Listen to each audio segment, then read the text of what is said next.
Olá, boa noite a todos que estão nos acompanhando. A partir de agora, já estamos ao vivo aqui com mais um Tambas Podcast, hoje nessa quinta-feira, né, um programa bem diferente, com a convidada mais do que especial, já agradecendo a cada um que está nos acompanhando aí pelo nosso canal do YouTube, vai compartilhando, comentando aí, tá certo, a nossa transmissão, que a gente vai lendo aí os comentários de vocês. Boa noite, companheira Ciandra, estamos pelo aqui, com mais um programa. Boa noite, Luiz, boa noite a todos os internautas, né? Primeiro, dar boas-vindas a você também de volta, né? Acho que o Tambas Podcast passou um período aí onde tanto eu quanto você, Luiz, tivemos que fazer, né, alguns procedimentos cirúrgicos. O Lucas não vai fazer, mas a mulher dele em breve fará novamente, também, né? Então, meu resguardo foi igual de mulher quando ganha neném, viu? Justamente, né? Então, nós passamos aí por esses processos, graças a Deus, ambos, né, já estamos bem de saúde, justamente para dar continuidade a esse projeto tão importante e bonito que é o Tambas Podcast. Hoje atingimos a marca de 79 programas, né? E hoje o programa é muito especial, Luiz, porque essa live, ela é uma live de contrapartida da Lei Paulo Gustavo, né? A Lei de Fomento à Cultura, que foi, na verdade, digamos, sancionada para todo o país, e aqui no município de Tamboril, o Tambas Podcast, né, concorreu dentro de um edital a uma modalidade de videocast, né? E hoje nós estamos aqui com a nossa querida Elisa Santos, representante das comunidades indígenas, né, aqui do município de Tamboril, que, na verdade, é a contrapartida que nós do Tamba Podcast estamos fazendo, que é falar sobre a questão da cultura indígena aqui no município de Tamboril. E, claro, também conhecer um pouco da vida, da história da nossa amiga Elisa, que é uma militante indígena, né, aqui da nossa cidade, que tem toda essa história para nos contar. Então, sejam todos bem-vindos, né? Estamos retornando, mas ao final do programa estaremos também divulgando a nossa agenda desse mês de novembro. Vamos estar fazendo novembro e dezembro também, né? Vamos estar fazendo aí, dando continuidade ao nosso projeto. E a gente já inicia dando uma boa noite, né, à nossa querida Elisa, que finalmente conseguimos, né, marcar esse dia, né, mesmo não sendo o dia tradicional do Tambas Podcast, mas que, graças a Deus, você conseguiu vir e a gente vai conversar. Seja bem-vinda, Elisa. Boa noite. Boa noite, né? Uma boa noite especial a vocês, né? Esses iniciadores desse programa, assim, que é importante, né? Que leva um pouco da vida do nosso povo aos nossos telespectadores. Uma boa noite também a todo mundo que acompanha, em especial as nossas aldeias indígenas. Acredito que está todo mundo aí na expectativa de acompanhar, hoje mais do que nunca, né? Porque está aqui um representante deles. E dizer que, para mim, é uma satisfação. Claro que eu devo pedir desculpa, né? Mas, ao mesmo tempo, dizer que, à medida que é uma satisfação, é uma responsabilidade, porque eu estou, né, trazendo aqui não só a minha vida, mas a vida também, sem dúvida, a minha vida individual, mas tem uma vida coletiva, né? E esse momento será muito importante para essa divulgação, com muita responsabilidade, com muito cuidado, com muito compromisso.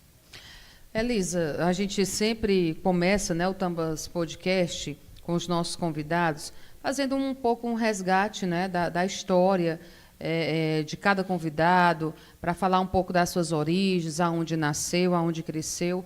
Eu gostaria que, inicialmente, a gente dedicasse essa primeira parte realmente a conhecer a Elisa, né? Para depois a gente, dentro, né, desse contexto, falar um pouco também, não é, dessa história, que a sua história se confunde com a história também, não é, das comunidades indígenas aqui em Tamboril. Então, falar um pouco de você, suas origens, onde foi que você nasceu, se é natural mesmo aqui de Tamboril, ou nasceu em outra cidade, veio para cá, fica à vontade.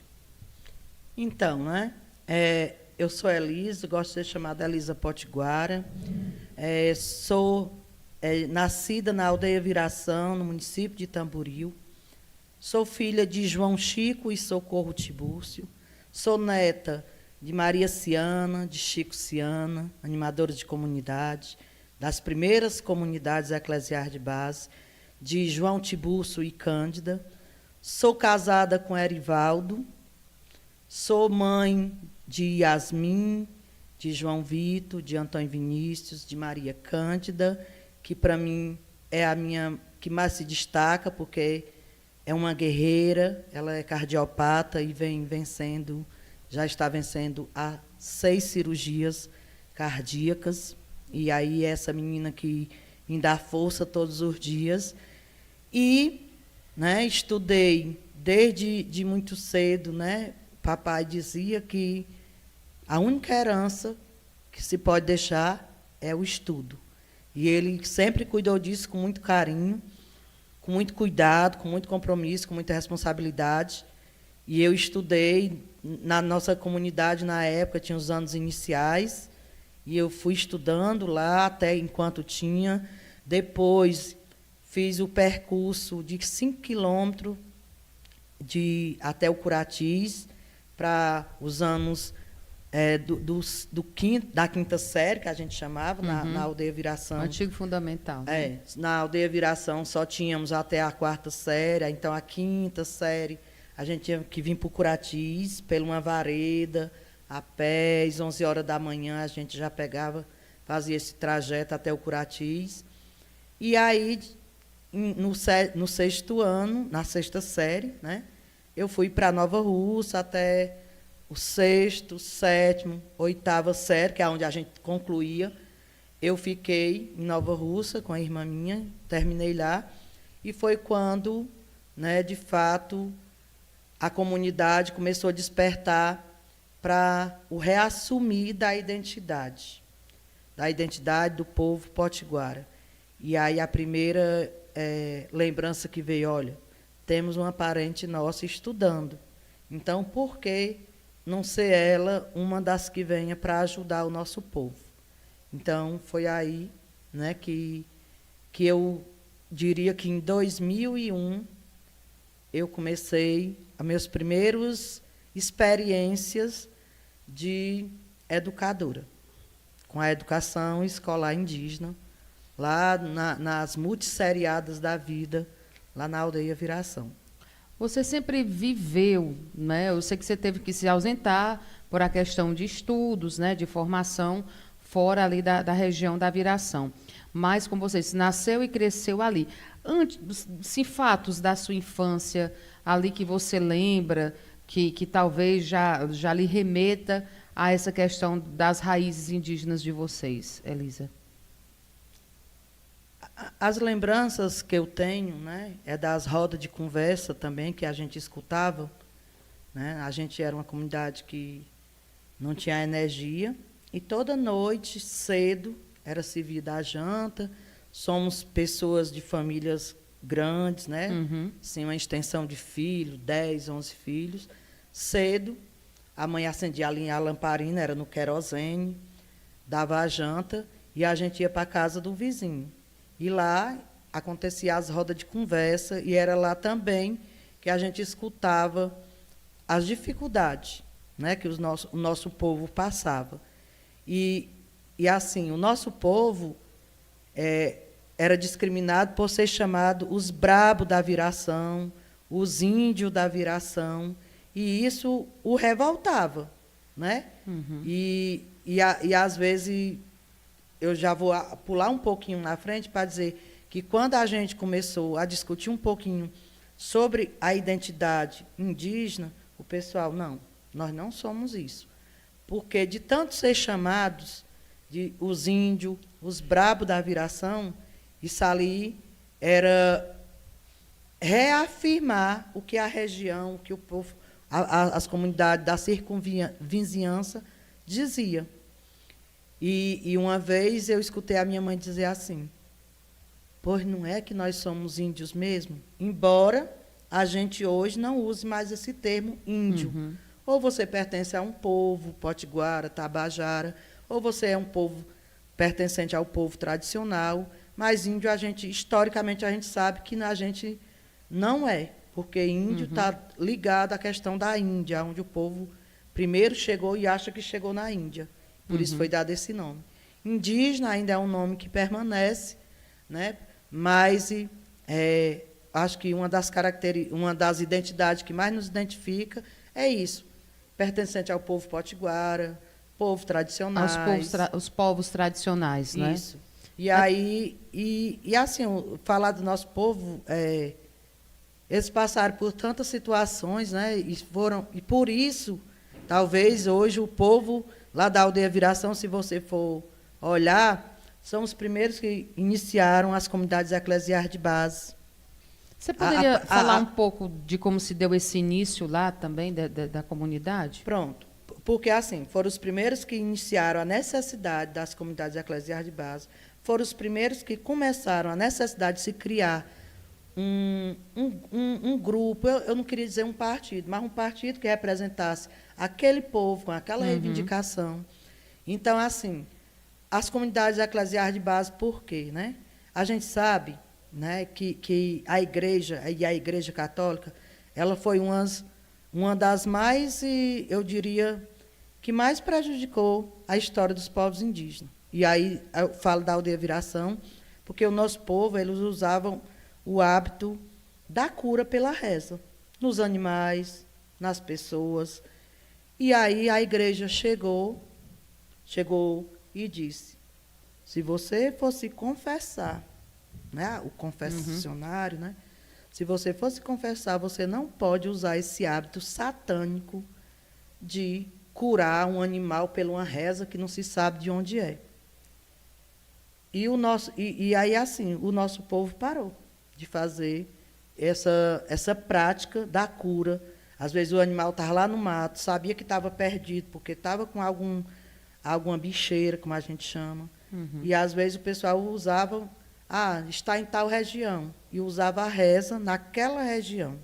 Estendia a mão, juntava aquelas forças espirituais, e, de fato, os animais com algum dia chegavam, curados, com marcas de ferimento.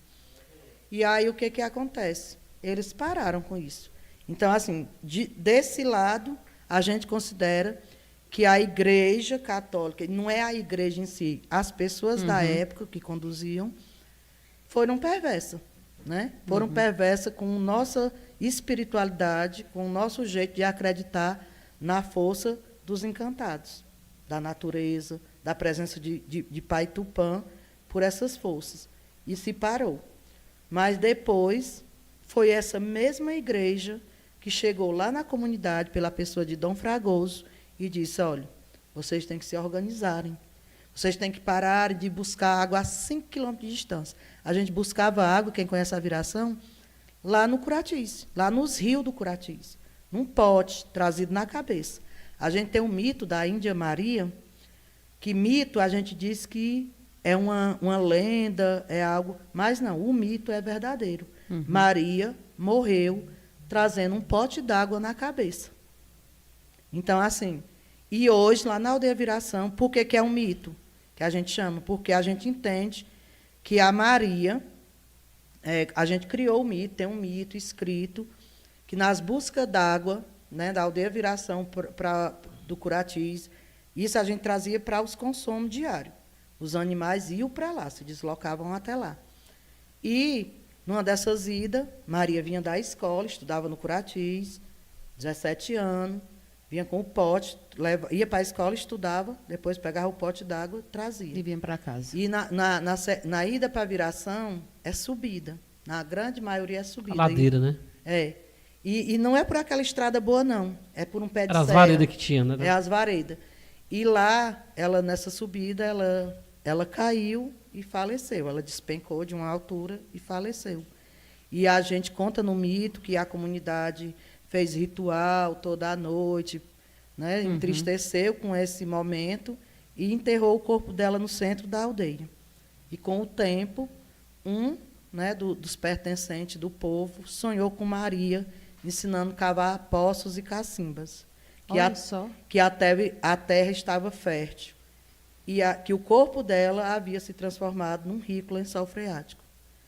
E aí, a gente liga isso à chegada de Dom Fragoso na comunidade, as comunidades eclesiais de base, que ele disse, né, vocês conseguem se organizar, vocês conseguem cavar um cacimbão, vocês conseguem ter a sua água aqui mesmo. E aí as famílias ficavam, é o novo, né?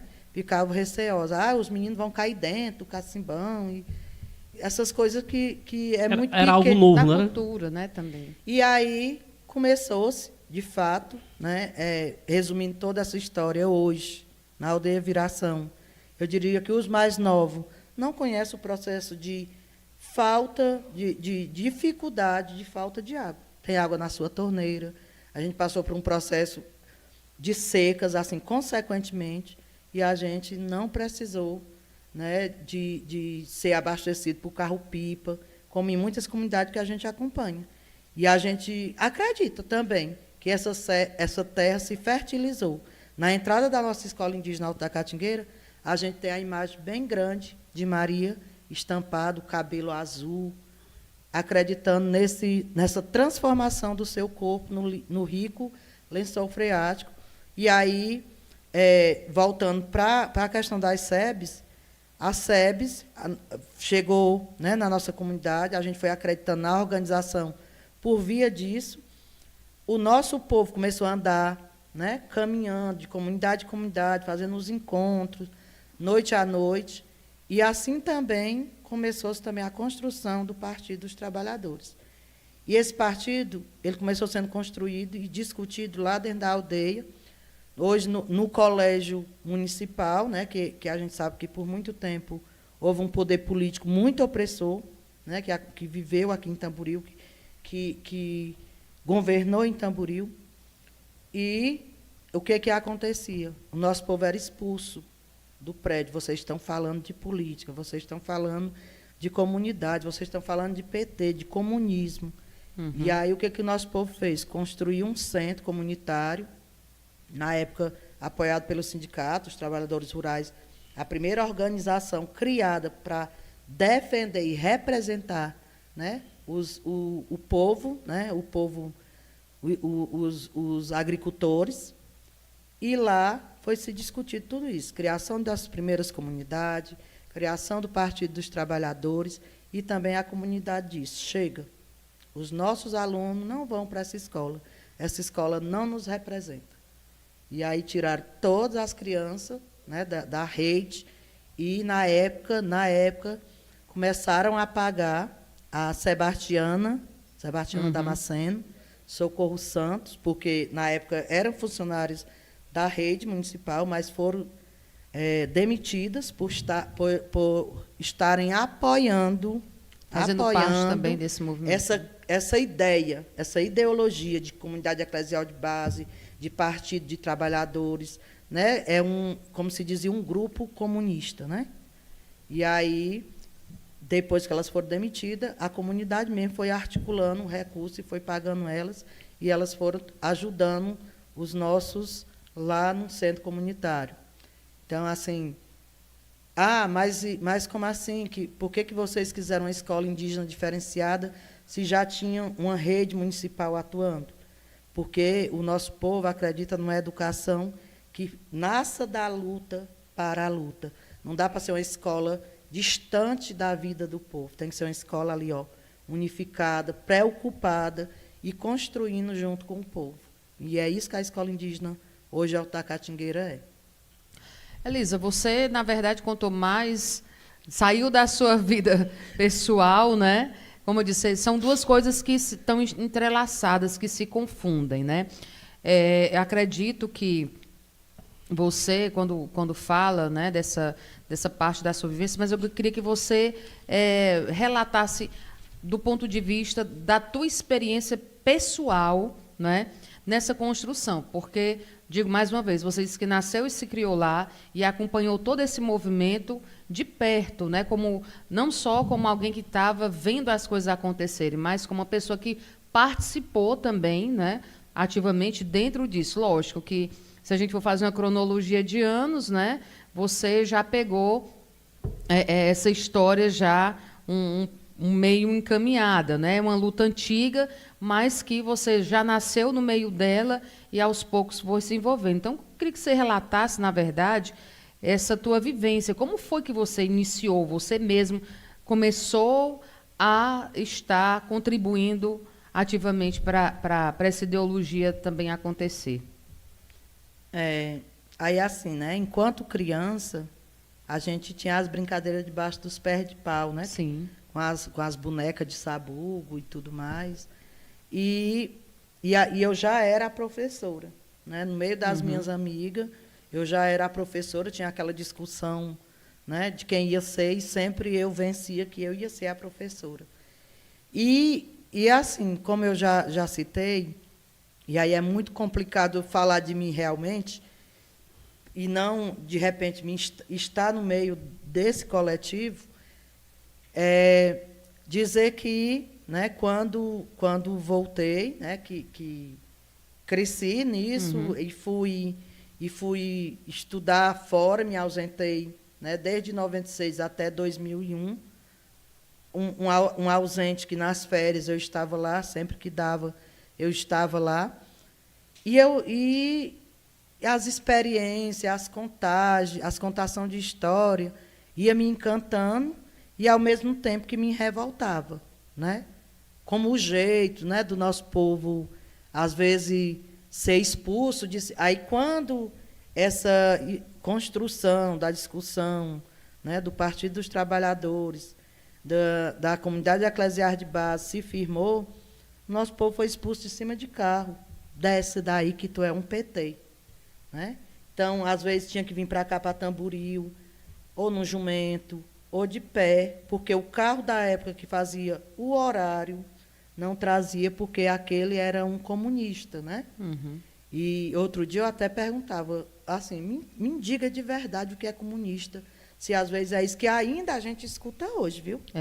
Que a gente ainda escuta hoje. É um negócio horroroso. E eu perguntei uma das lideranças. E aí, nessa construção, quando eu voltei, em 2001, a gente não pode deixar de esquecer quem nos deu a mão também.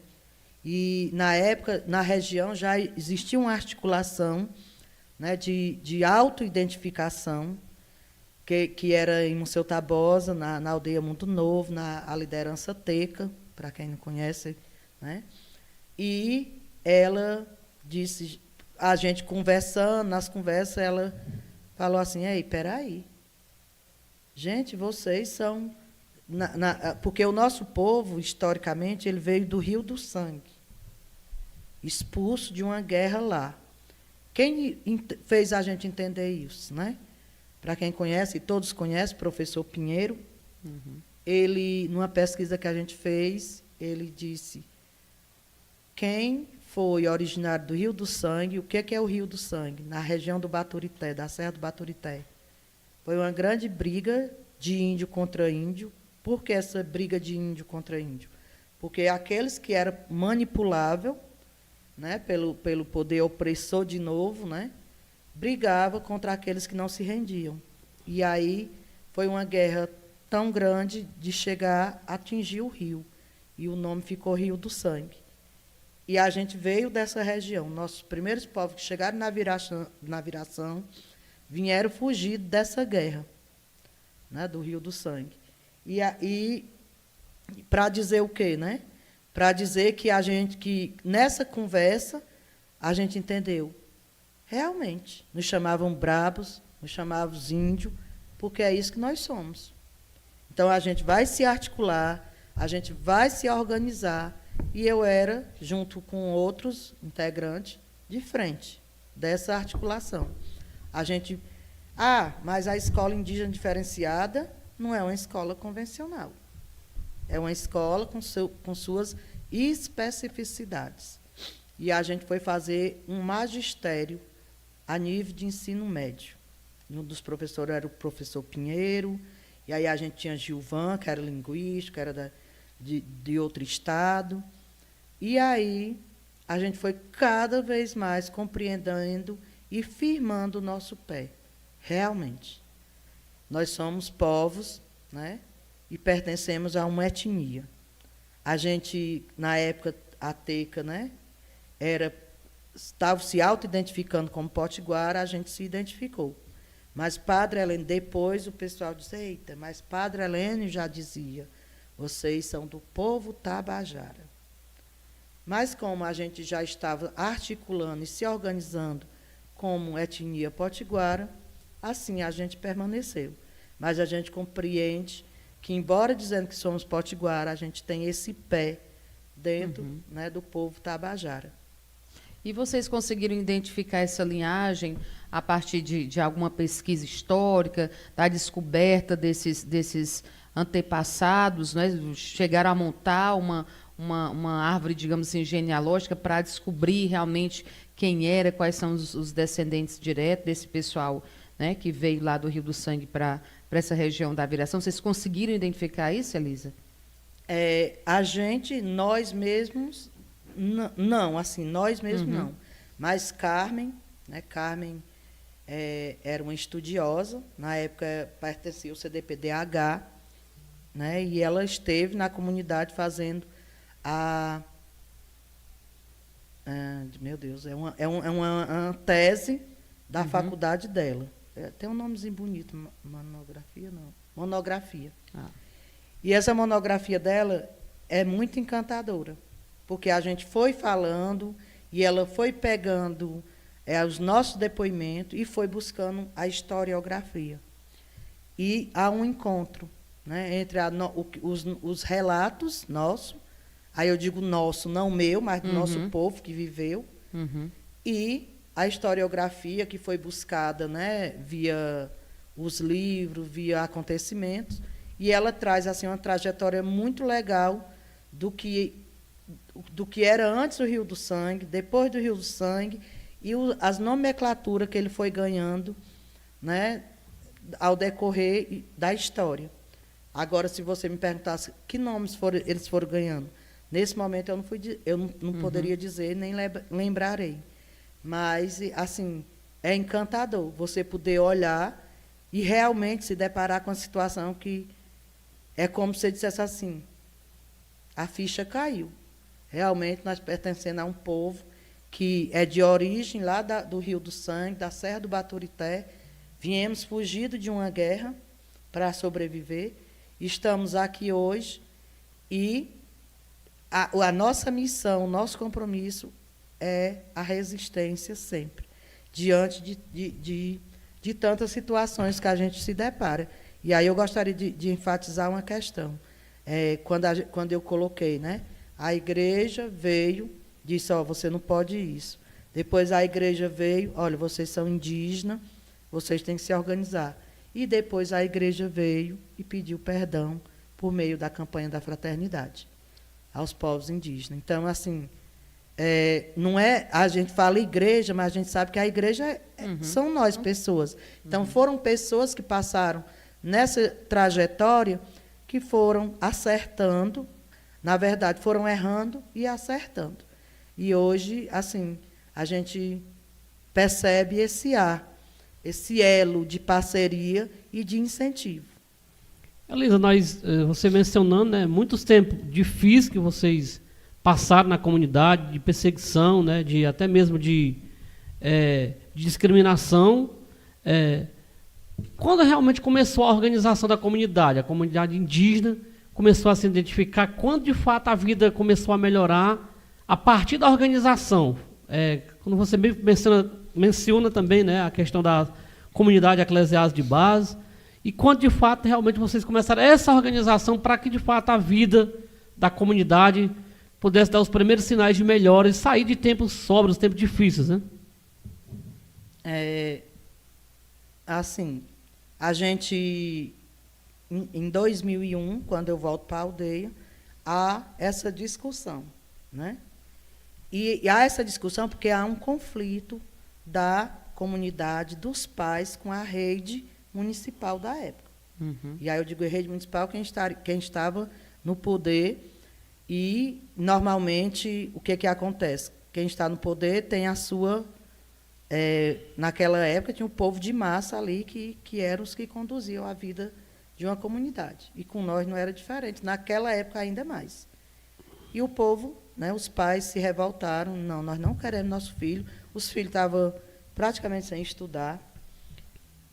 E aí, quando se viu, vai abrir uma sala de aula. E abriu uma sala de aula da educação escolar indígena. E aí a ideia inicial era essa, que a educação escolar indígena, primeiro, estude a história, entenda a história.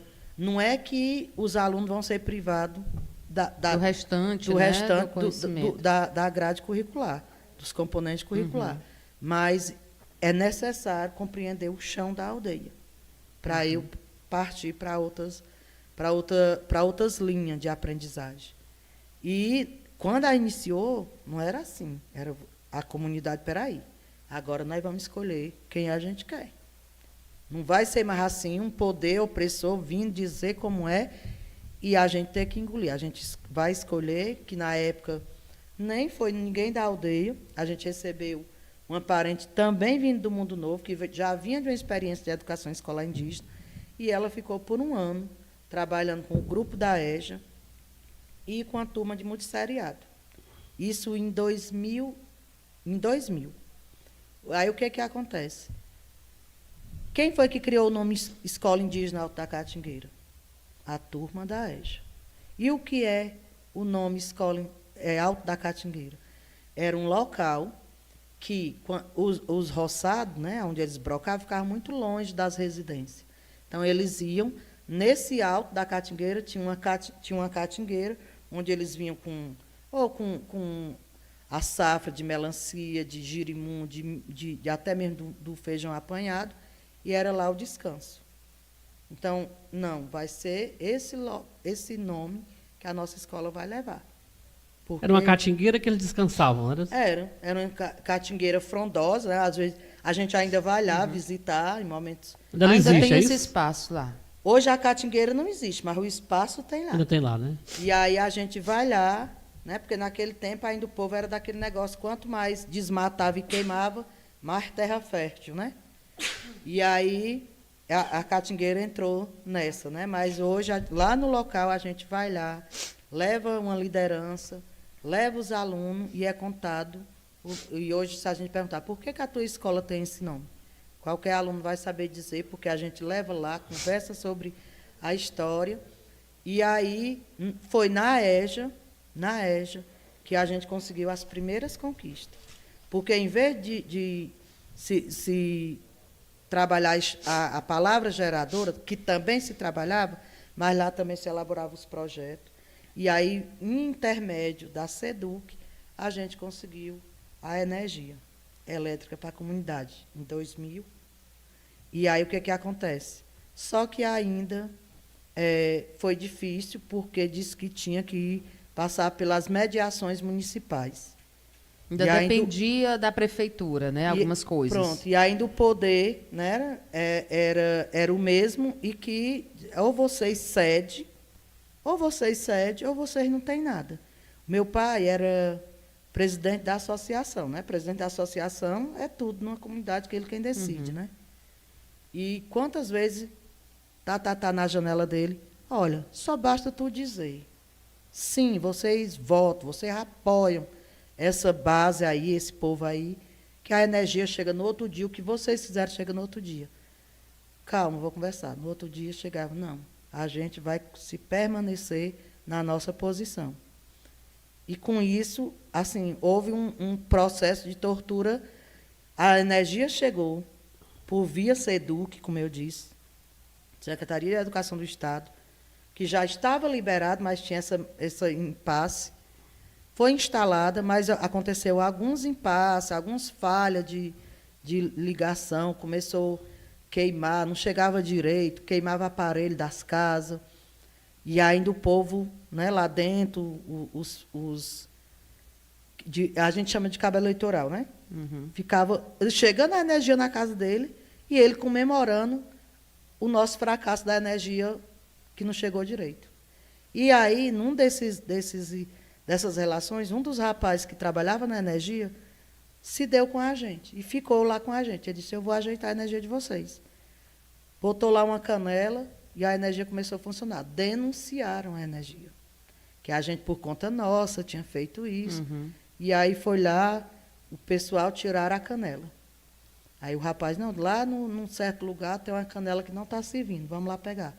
Mas a gente vai ter que ficar lá no porto esperando alguém da Coel se vir. Se vier, a gente não pode deixar subir. Olhar, botou, funcionou tudo bonitinho de novo. Quando o pessoal da Coelce, a gente está indo aí ligar... Não precisa mais vir, não. Não precisa mais nem vir para cá. A nossa energia já está ok. E até hoje está lá, né, funcionando, mas foi nesses processos por cima, eu não diria por cima das regras, né, mas do nosso jeito para poder acontecer. E aí, com a energia, né, chegou a internet, aí a construção de uma escola, né, que é a escola hoje, porque a gente funcionava no centro comunitário. Mas vale salientar que depois a gente recuperou o prédio municipal, tomamos posse do prédio, entendemos que estava na nossa área, no nosso território, e aí fizemos um documento. Olha, o prédio está no nosso território, quem vai assumir somos nós. Está vindo uma delegação de Fortaleza para acontecer uma assembleia. E aí o prédio foi cedido, e o mais difícil foi para aqueles que estavam lá entregar a chave para a gente. Né? Mas isso aconteceu, e assim, não sei se vou pular, mas de lá para cá chegou a internet, de lá para cá a gente conseguiu a ampliação, aliás, a construção de um açude, que na época tinha sido construído em 83 por mão humana, ali cavando, e em 84 rombou. Então, era a única fonte d'água que a gente tinha. O que eu posso citar mais? De lá para cá, o abastecimento de água, a saúde indígena, o cadastro de todas as famílias. E às vezes chega a ideia, eu sou indígena, eu tenho que ser cadastrada. Não, você pode ser indígena aonde você estiver. Então, assim, cadastro para quem é? Para quem está dentro do território, dentro da aldeia indígena. Eu sou índia, eu posso fazer esse concurso, eu posso fazer essa seleção. Não, você precisa de uma declaração, de uma liderança que você está dentro do chão da aldeia. Então, assim, às vezes as pessoas não entendem. Não, eu me declaro indígena. Tá, mas você é uma índia desaldeada, você não está dentro da luta do povo. Da comunidade, né? É interessante todo esse relato, Elisa. Na verdade, é uma aula, né, que nós estamos tendo aqui de história, de política, de organização, de luta, que a gente sabe que hoje vocês estão, vamos dizer assim, numa condição mais favorável, mais sossegada, mas para se chegar até o que se tem hoje de concreto dentro, né, da comunidade, foi um processo de anos, de muita luta, de muita resistência, né, para que se chegasse até esse ponto. E algo que eu gostaria que você falasse é justamente, né, sobre, como você disse, tinha pessoas que já queriam, já se identificavam, né, como povo tradicional, mas tem gente que disse, não, por conta do preconceito e tudo. E, principalmente, eu digo isso porque aqui na sede do município, aqui e acolá, até hoje eu ainda encontro alguém dizendo assim, os índios da viração, os índios dos olhos verdes, os índios dos olhos azul, né? Como se aquela imagem, por exemplo, dos povos indígenas da Amazônia, né? Eu vou colocar assim, fosse um padrão, né? Um padrão para todos os povos tradicionais do país, né? Quer dizer, quando fala em povo indígena, a primeira coisa que vem na cabeça, né, da grande maioria das pessoas é que índio é uma pessoa de uma pele mais escura, cabelo liso, né?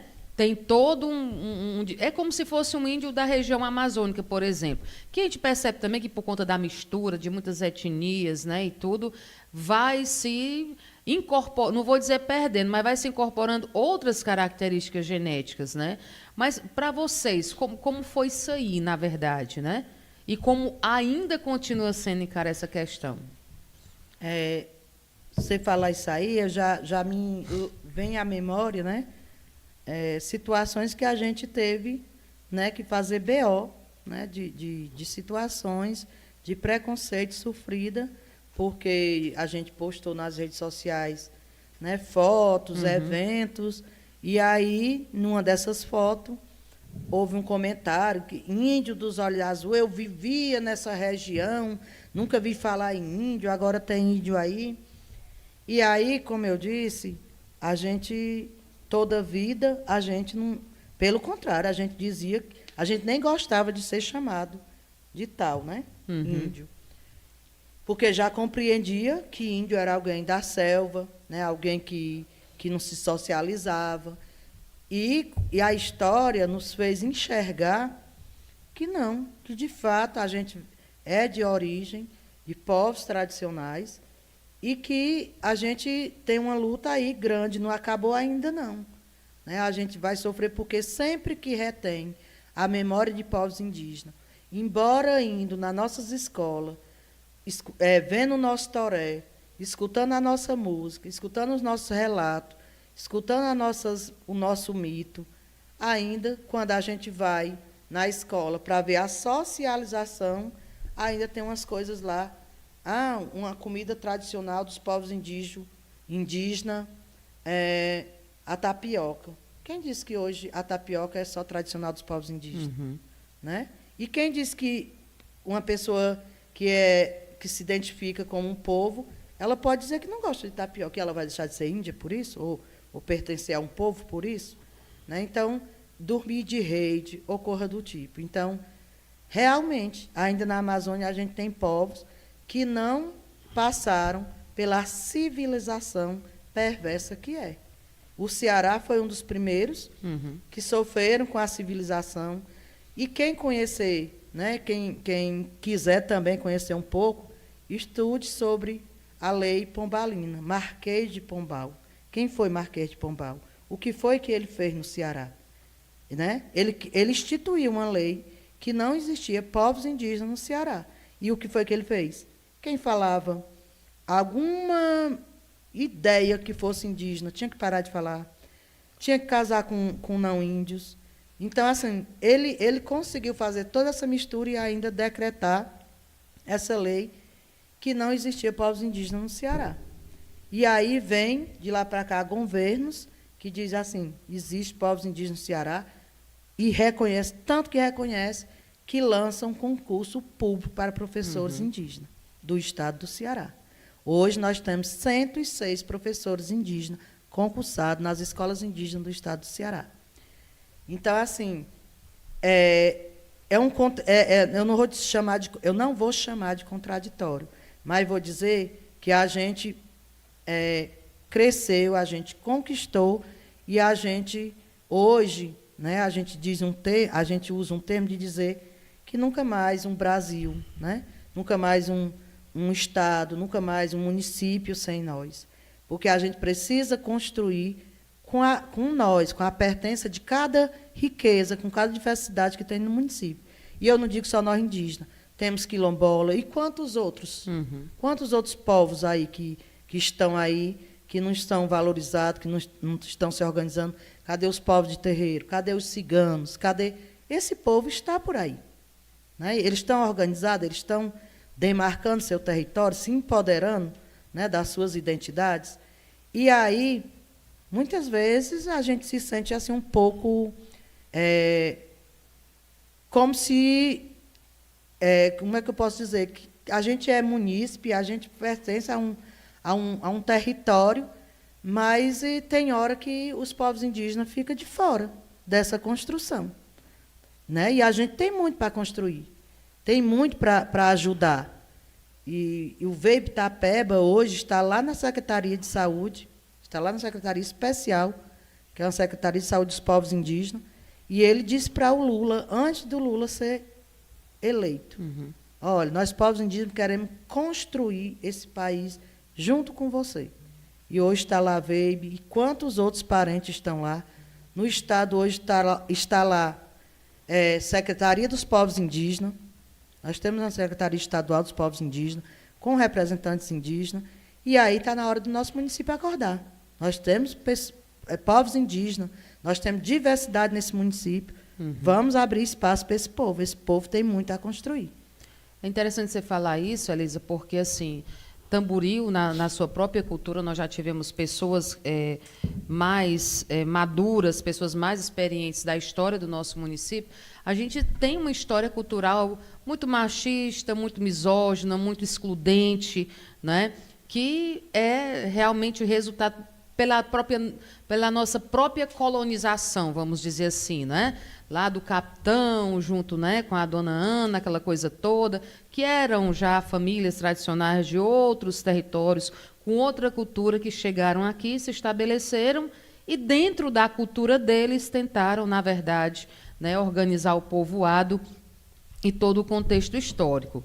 Mas o que você fala é muito interessante, por quê?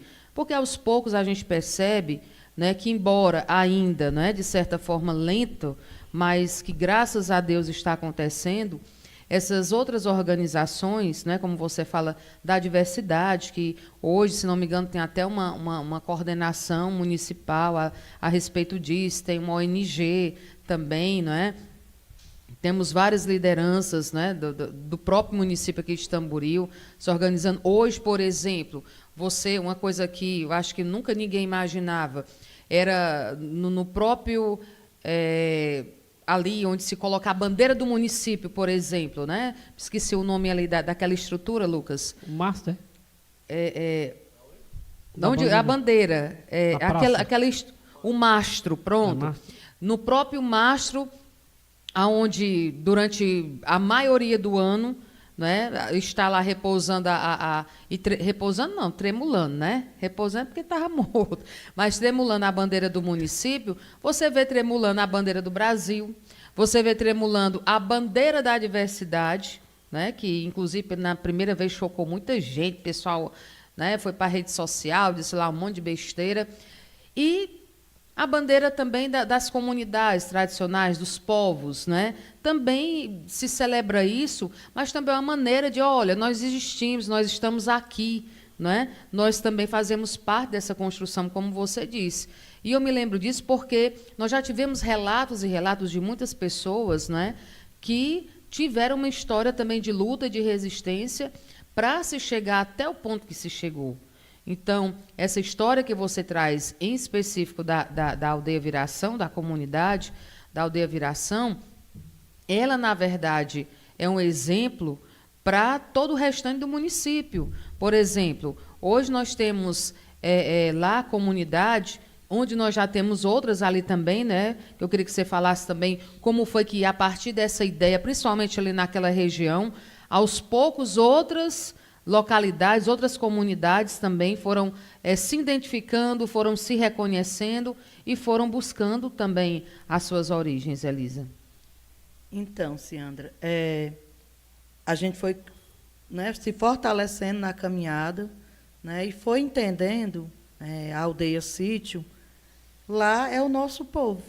Né? Então, assim, se é o nosso povo, por que não haver uma articulação, um fortalecimento dessa existência, dessa demarcação de espaço, de território? E aí a gente começou a conversar lá. É sempre um impacto, né? Claro, né? Porque parece que se pregou a ideia de que... E aí a ideia índio é muito mais forte, né? E já vem esse estereotipo que a gente não parece. E quando a gente foi construindo, conversando, as rodas de conversa, foi se entendendo, realmente, né? A questão do convencimento, né? De olhar, de pensar, de refletir, foi ajudando, né, aquele povo. E também, eles disseram, não, se a comunidade, o povo lá da Aldeia Viração, estão dizendo que são pertencentes a um povo potiguara, se nós somos parentes, nós somos o quê? Nós somos potiguara também. E aí a gente se fortaleceu nessa luta. E como é que surge São Manuel aí? Né? É claro que São Manuel vinha de um tempo, né, procurando, e a gente sempre receoso, a gente vem acompanhando, a gente é de um movimento municipal, mas a gente é de um movimento estadual, a gente é de um movimento nacional. E estadualmente a gente via os conflitos que vinham acontecendo. Isso é doído de dizer, mas é verdade. Cada vez mais o nosso povo e os nossos povos indígenas estão se organizando em movimentos, enquanto a gente é um movimento só. um movimento indígena que luta por terra, por liberdade, por respeito. A gente tem visto cada vez mais o nosso povo se apresentar. Eu sou do movimento tal. Isso, para mim, está se dividindo. Eu não faço parte do... Se tu é do movimento e o outro é do outro, eu não faço parte do teu movimento. Eu não me fortaleço contigo. Embora a luta indígena, a principal luta dos povos indígenas é a terra. E aí eu não falei dessa parte.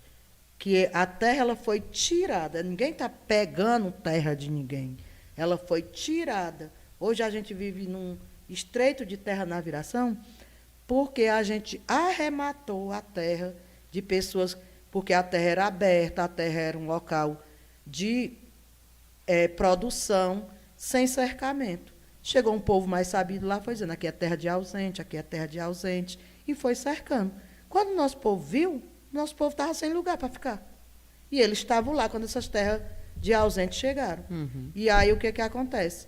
Houve um leilão, e para o nosso povo ficar lá onde a gente vive hoje, a gente arrematou essa terra num leilão. Claro que na época tinha políticos, pessoas politicamente que compreendiam, porque o nosso povo não compreendia nada, e foi ajudando, né? E aí, hoje a gente luta por o quê? Por essas terras que foram tiradas de nós. Ninguém quer terra, nada a ver. E aí a luta principal do povo é terra demarcada, vida garantida. E aí, nesse sentido, a gente ficou com medo de, será que se agregar mais gente a esse movimento, não vai dar problema?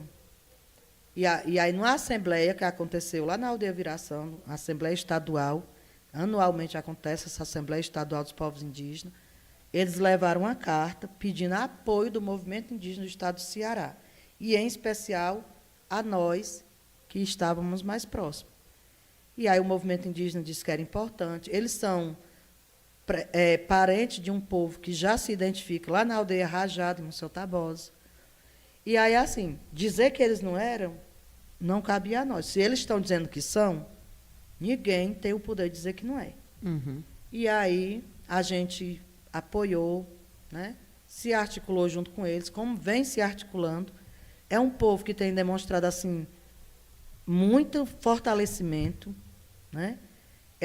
Acredita na força unificada, e isso eles têm demonstrado em vários momentos, né? E cada vez mais a gente tem se fortalecido, visitado as famílias, né? A gente tem uma comunidade assim que não estou desprezando nenhuma das outras, mas uma comunidade assim que me encanta, que me fortalece cada vez que eu vou lá, é o Cupido, é o Cotovelo. Não sei se vocês conhecem, Sim, mas é uma comunidade assim muito linda, de um povo assim muito acolhedor e muito, sei lá, tradicional, né? Um povo tradicional assim que você chega, o jeito de acolher é muito parecido assim com o nosso jeito, e acredita muito no fortalecimento de pessoas juntas, de uma luta, acredita que as conquistas só chegam por meio de uma coletividade. Da organização, né, Lisa? Da organização. Eu acho muito lindo o jeito. Pegando esse gancho, Lisa, né, você falando aí do São Manuel, né, comunidade recente, né? Quero até mandar um abraço para minha prima Micaela, que está nos assistindo aí. Então, tá certo? Presta tem um atenção, sangue, né? Pois é, minha prima, né? Não tem como fugir. É professora Agora, da comunidade, você né? fala daquela, É professora, né? daquela muito região dedicada, ali. eu conheço a Micaela desde criança. Quero mandar um abraço. E quais as comunidades que se identificam, que faz parte da identidade indígena? Pronto. Aquela comunidade, eu nem chamo mais São Manuel lá, eu chamo Aldeias da Serra. Aldeias da Serra, é isso? Por quê? Porque assim, a gente começou com um contato, né, com o pessoal, com a Emanuela, a Micaele, né, mas, na verdade, elas representam muito mais do que elas duas. A gente tem famílias, né, e pessoas que têm participado do movimento lá do Belém, lá do Camará. Belém eu não sei onde é, o Camará eu não sei onde é, não. Aí a gente tem o Cupido, é onde funciona hoje a escola cedida do município. Lá funciona um espaço, lá é um anexo, né? Houve até uma confusão de entendimento, porque se compreendeu que anexo é um negócio que fica aqui e pronto, não. Mas anexo é a escola indígena lá, o Tacatingueira, lá na Viração, e o anexo é lá nas aldeias da Serra. Que está diretamente ligada à escola, né, Alto da Catingueira. Isso, está ligado. E aí, como foi que eles se organizaram lá? Porque Belém, né, aí tem pessoas ali, não a aldeia São Manuel, porque a gente tem o cuidado que já há um acordo no movimento indígena que assentamento não pode entrar dentro de uma... Porque quando a gente compreende, quando a comunidade se organiza, uma das primeiras lutas é a terra. Então, assentamento não tem luta por terra. Eles já conquistaram a terra. Né? E as outras coisas que chegam para o movimento indígena é agregado a essa luta pela terra. Mas a principal luta, que é uma das mais difíceis de acontecer, que está sendo mais difícil, né, acontecendo aos poucos, é a demarcação, a definição dos territórios dos povos indígenas. E aí, com isso, vem a saúde, a educação, moradia, tudo isso que, né, que é direito e dignidade. E aí a gente tem, né, a gente considera São Manuel aquele povoadozinho ali mais, que é a mãe, a família ali de Micaela, Emanuela. Isso, a Cleonice, as meninas do terreno do lado do assentamento, Isso, essa casa mas delas o ali. assentamento em si, Não, ele não é não é pertencente. considerado uma aldeia. Ah, certo. Então, Importante assim, você explicar, na verdade, pronto, né? a aldeia São Manuel, que a gente chama, é aquele povoadozinho ali deles. Certo. Aí, Belém, Cupido, que é onde está a escola, onde acontece uma sala de aula. Aí a gente vai para o Cotovelo, que acontece uma sala de aula, e eu acho lindo o jeito que eles nem querem que o filho deles saia de lá, né? É lindo isso ali. Não pode sair de lá. A gente está tentando construir uma escola, mas está nesse impasse, porque eles querem que construa lá e tem um povoado de aluno aos redores. E é legal, ao mesmo tempo encantador, a postura do pessoal do Cotovelo. Eu acho muito lindo, muito resistente, sabe? E aí a gente tem, meu Deus... Camará, Belém, 7 aldeias. Camará, Belém, São Manuel, Cupido, Cotovelo. E aí tem umas depois que eu não... E aí, lá dentro do próprio açudinho, né? Lá na casa de um professor, funciona um espaço de sala de aula de pessoas, né, de alunos do próprio distrito. Um espaço de sala de aula. Então, assim, qual é a ideia do Estado? Né? Construir um espaço que agregue todos esses meninos. E aí o difícil é definir aonde construir um local que consiga, porque, como eu já citei, realmente o Cotovelo é um local que, assim, quando eu fui lá, né, quando eles quiseram abrir o espaço da escola lá, eu fui lá, eu era diretora na época, fui lá, entender, né? Porque se tem uma escola, por que quer vir para cá? Primeiro, o que era que cada pai, cada mãe me dizia.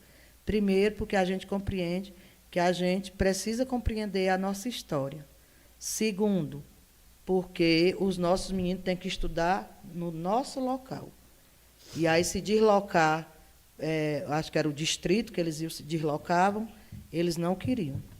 E aí, de fato, as meninas se articularam lá, né, assim, organizadamente, e construíram um espaçozinho, um quartozinho, onde está acontecendo as aulas da escola indígena lá. Então, esse espaço, se fosse construído, ia ser grande, porque ia pegar todas aquelas comunidades ali, não é isso? Muito grande. Uma escola grande. A maior até do que a nossa escola. Sim, Uma escola maior, mais padrão para 12 salas de aula. É porque são muitas famílias. São Manuel, Cupido, você mencionou, eu conheço todos ali, né?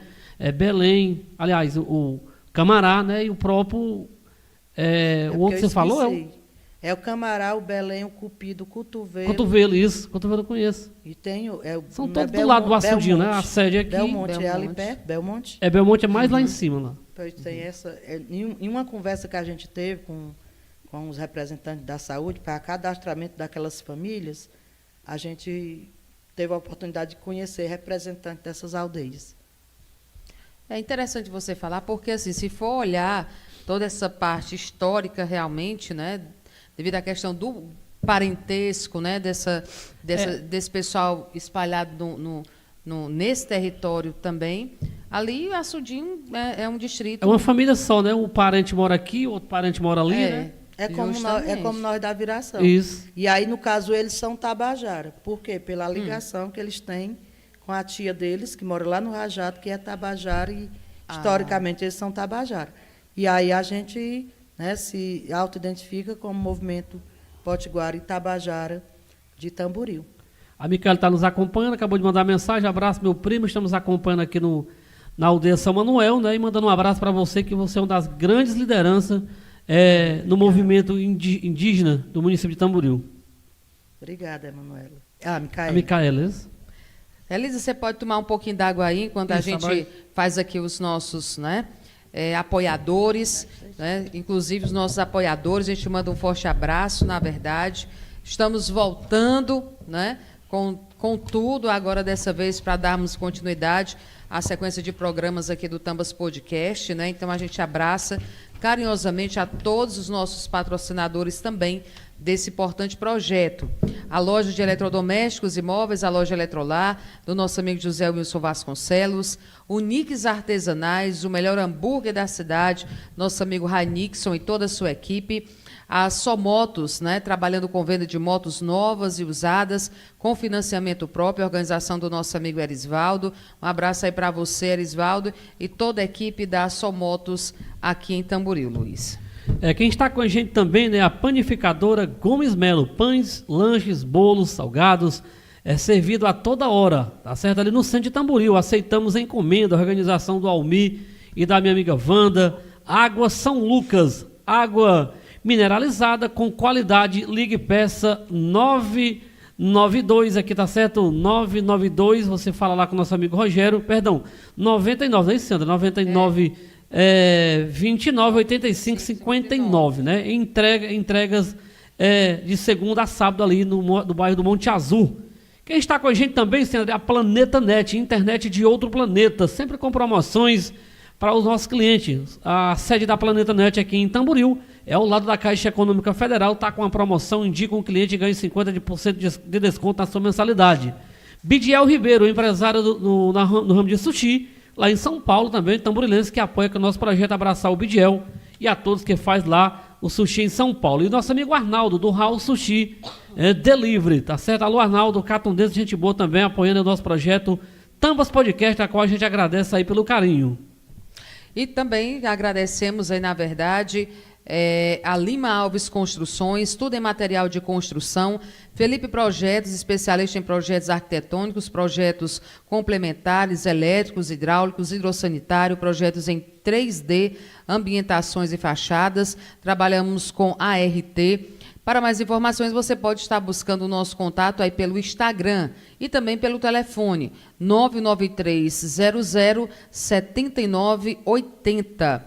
Também abraçamos aí o nosso apoiador Raimundo Martins, presidente da FETRAS, também um dos nossos patrocinadores aqui do Tambas Podcast. Falando também da Ibicar Autoelétrica. A autoelétrica em geral, trabalhamos com alternador, motor de partida, fazemos teste também com scanner e oferecemos o serviço de delivery, né? Ou seja, aonde seu carro estiver com algum problema, é só entrar em contato com o nosso amigo Bal, que a gente vai lá, leva a equipe para fazer já a sua avaliação. Também falar da Label Construtora, né? Chegou a hora de realizar o sonho da sua casa própria. Na Label Construtora, ao invés do dinheiro que você usa para pagar o seu aluguel, você vai pagar a parcela da sua casa. Saia do aluguel e venha aqui para a Label Construtora. O sonho da sua casa própria pode ser realizado ainda hoje. É só falar com o nosso amigo Beto Apolônio pelo WhatsApp, que é o 992 48 0020, né? Saia do aluguel e venha para a Label. Falar também da Método Engenharia, líder em energia solar. Você pode estar fazendo o seu orçamento e projetos com quem entende e realiza sonhos.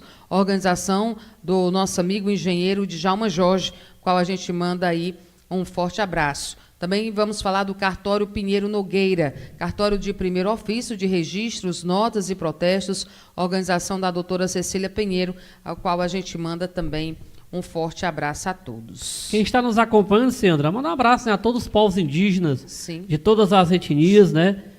Tem gente nos acompanhando em Fortaleza, né, da comunidade, que é muito organizada, né? Estão acompanhando a gente na capital cearense, Fortaleza. Um abraço também para o Antônio Vinícius, né, que está assistindo também em Fortaleza. Seu filho, né? É É meu filhote. Estão acompanhando aí. Tem mais comentários aí, né, senhora? No chat aí, no chat. Isso mesmo. Muitas pessoas aqui comentando, né, interagindo conosco. Se quiserem fazer algumas perguntas, Fica à vontade, né, tá bom? Também, alguma curiosidade, pode fazer. Tem aqui, tem um perfil, né, VN11, eu acho que é do seu menino, né? É o Ele está Vinícius, aqui rendendo bastantes elogios, né? Minha gatona, orgulho de ser seu filho. Obrigado, Né? não pode chorar agora, não. Exemplo de liderança, né? E por aí vai, né? Se derretendo igual manteiga. Tem também o Felipe, arrasa-te, Elisa. Né? É outro também, né? Ela dá aldeia. Pronto. A Maria Cândida, né? Diz a mulher que eu tenho mais orgulho. É a filha, né?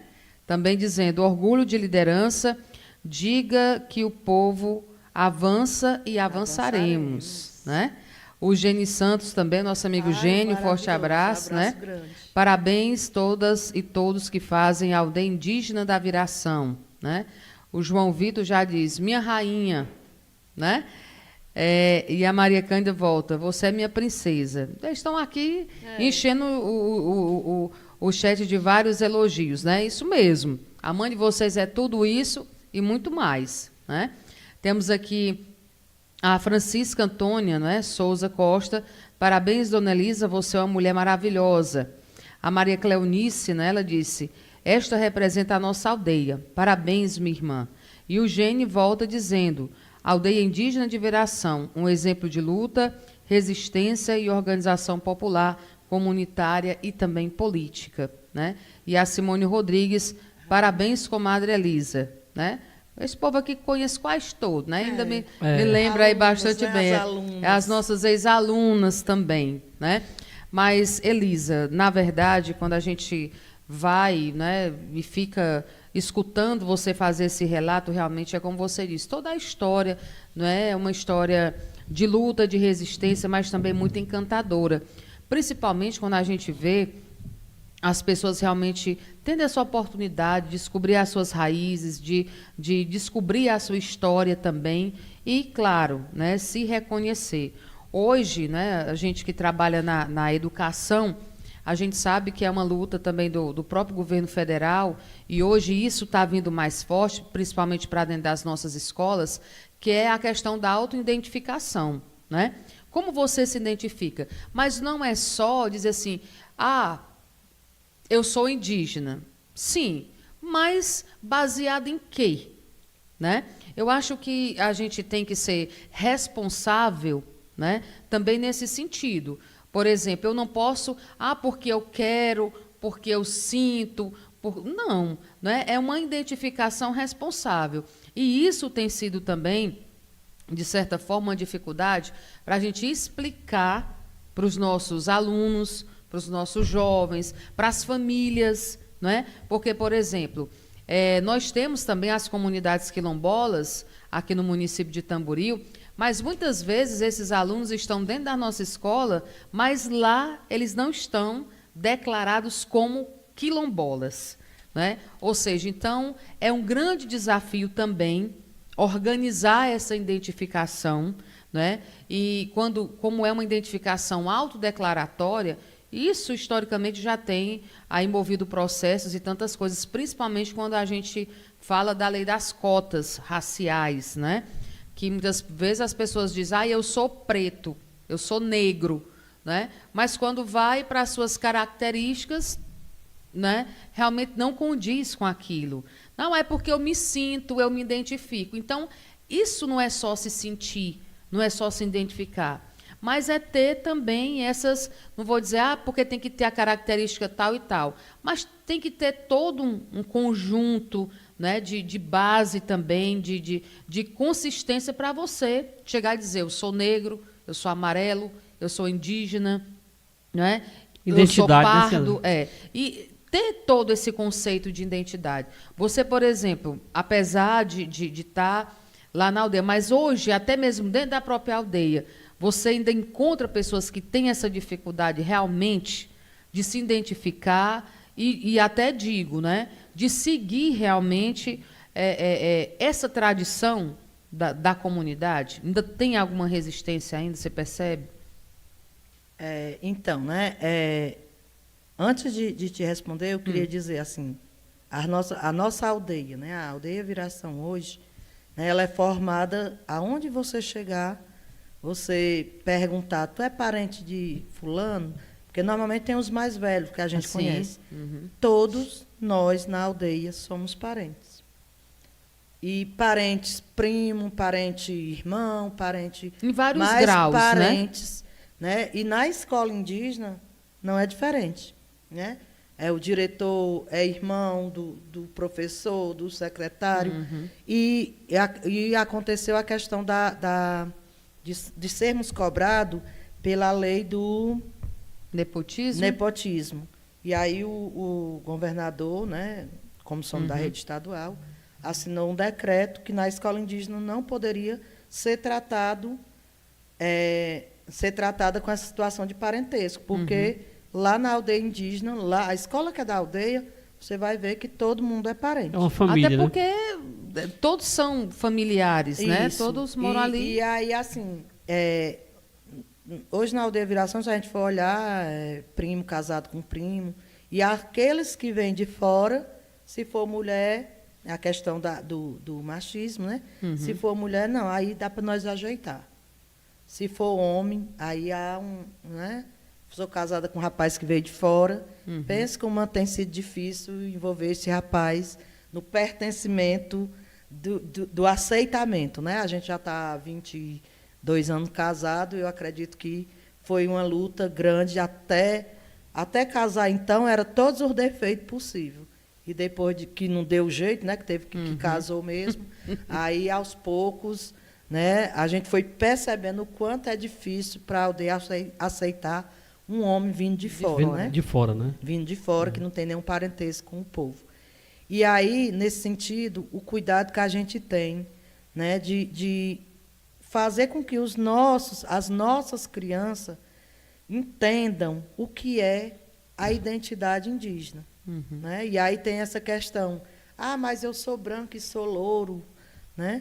E aí a gente tem a Semana Indígena, no mês de abril, a gente tem a Semana Indígena, que a gente se volta, a gente chama as lideranças, os troncos velhos da comunidade para falar sobre a história.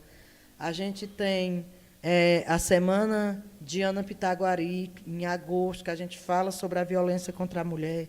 A gente tem a Semana da Criança e do Adolescente, que a gente fala sobre o ser indígena. Esse ano o tema foi muito bonito, que é educar para o bem viver, para a luta fortalecer.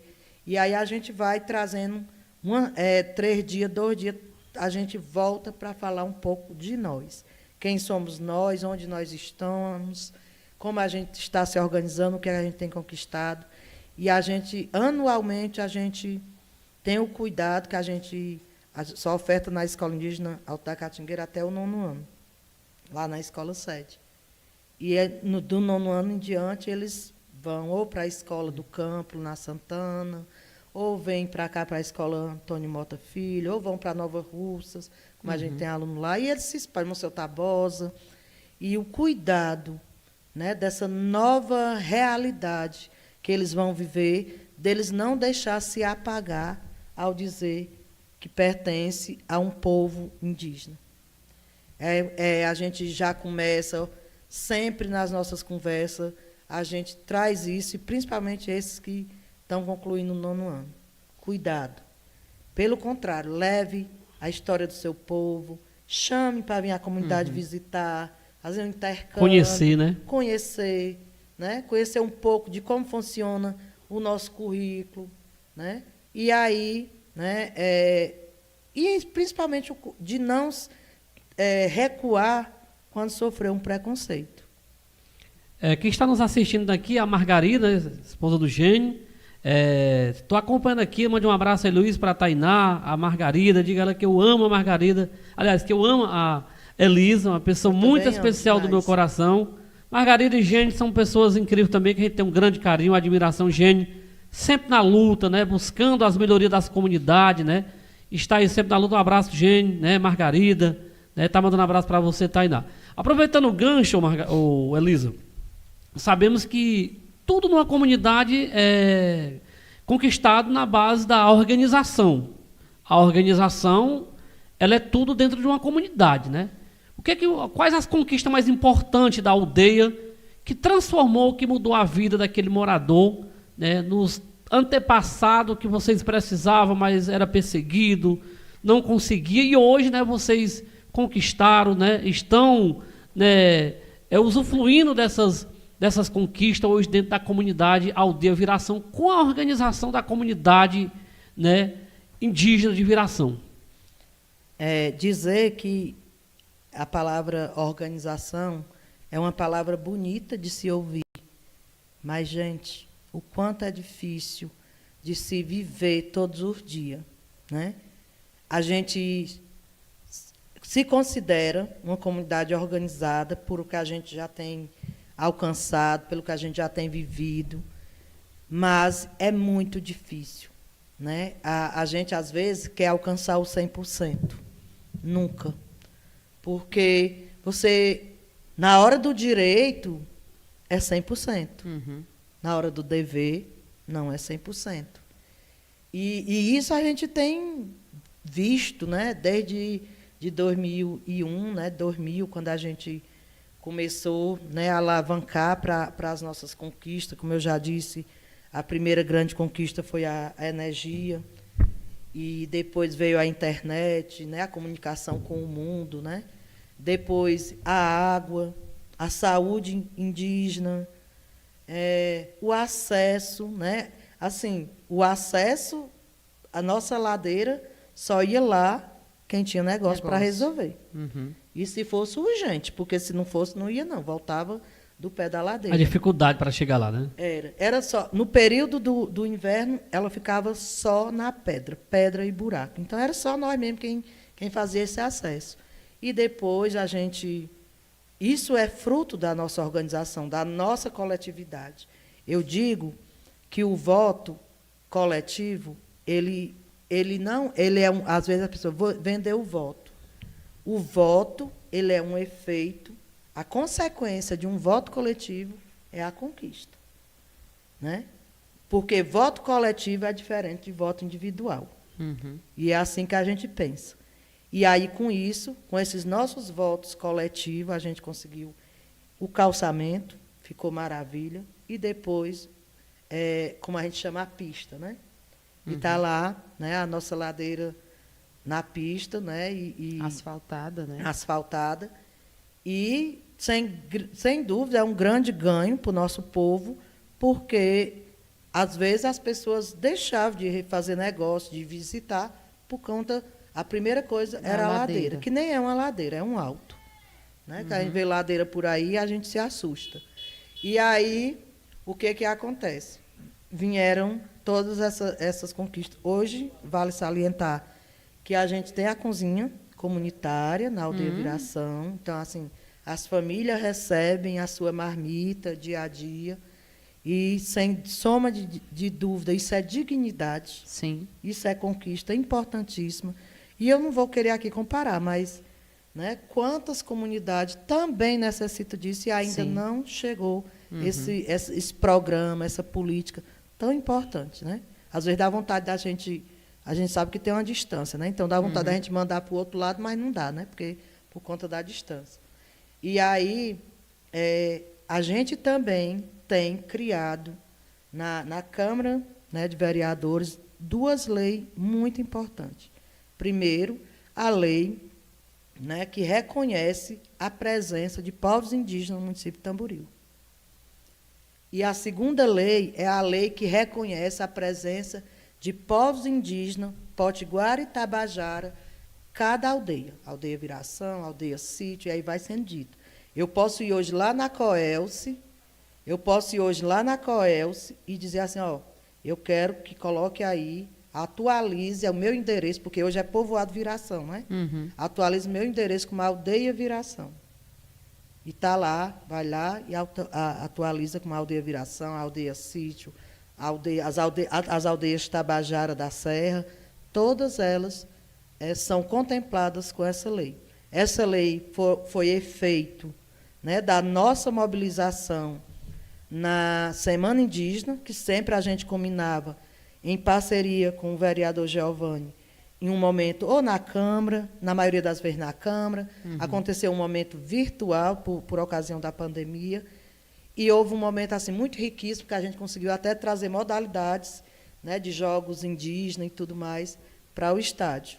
Então, assim, são momentos que a gente se confraterniza e que é importante, que fortalece, que dá visibilidade e que a gente, né, vai ganhando. E aí alguém estava ali me cutucando também no esporte. A comunidade indígena tem, por exemplo, tem lá os times tudinho, mas os povos indígenas têm ali a sua cota para colocar o time. Embora tenha lá o distrito, né, os distritos e tudo mais, mas a comunidade indígena tem a cota para colocar o time indígena. Tem essa, digamos, já essa... A Secretaria de Esporte vê isso assim, muito respeitosamente e a gente manda um abraço para a turma lá, a Bárbara, né, a Glyn. O campeonato vai começar agora dia 23, sabe? Já teve a primeira reunião, já tem a equipe já da viração. Então já tem a seleção da viração. Tem lá. Linda, maravilhosa lá. Quem é o treinador? Quem? Marcelo. Você também O faz outro parte da se comissão, envolve, com dessa certeza. vez Né? Ele faz. Isso quando bota é para ele ganhar. Ajuda lá, ele faz o apoio. Pronto. Lá. Ele vem apoiar para ganhar, né? Isso, Tá certo, vamos ver. Gente. Luiz é que está dentro aí, na verdade, dos esportes, vai nos repassar essas informações. Isso, com certeza. Na verdade, né? Então, assim, Elisa, a gente vê toda essa luta, todo esse empenho, né? Você falando da comunidade. Agora, algo que eu lhe pergunto. Hoje, a aldeia Viração, né, tem a escola, tem a questão da saúde indígena, um posto, não sei se chega a ser um posto de saúde, uma unidade básica que tem na comunidade. Assim, concretamente, como é que está organizado ali esse território da aldeia? Pronto. A saúde indígena, como é que ela atende? Hoje, a gente tem um polo é um mini hospital. Esse mini hospital está situado na aldeia Olho da Guinha, que é próximo de Monsenhor Tabosa, que é para situalizar, para atender as comunidades indígenas, Tabajá, todas as etnias, eu não vou aqui citar, mas todas as etnias que estão localizadas em Monsenhor Tabosa, em Tamboril e em Boa Viagem, que a gente tem aldeias, também, né? E agora parece que já me consta que já adentrou Santa Quitéria. E aí o que acontece? Esse polo, né, esse mini posto está lá centrado com as equipes. Essas equipes são divididas para atender por área, né? Temos o médico, a enfermeira, a técnica, que é distribuído por área, por quantidade de aldeia. Por exemplo, a aldeia Viração, ela contempla a área 2, que aí pega Viração, Grota Verde, né? Mundo Novo, aí pega também a aldeia de Monsenhor Tabosa, né? Mundo Novo, Boa Vista, Tourão, Jacinto, e aí assim são divididas. Aí a área 1 pega a região da cidade, com o outro lado, que é o Lago dos Canutos, e a 3, que é a região do Espírito Santo, que já está entre Monsenhor Tabosa e Boa Viagem. E aí, mensalmente, a gente tem a presença do médico, né, da equipe, tem as palestras, e tem o atendimento, né, de prevenções, né, na comunidade. Semanalmente, se eu não me engano, a gente tem o atendimento do dentista no posto de saúde do Curatis, há uma parceria com o município, que é cedido no dia que o dentista daqui não vai, o dentista do município não vai da rede, vem o nosso dentista para atender a população indígena.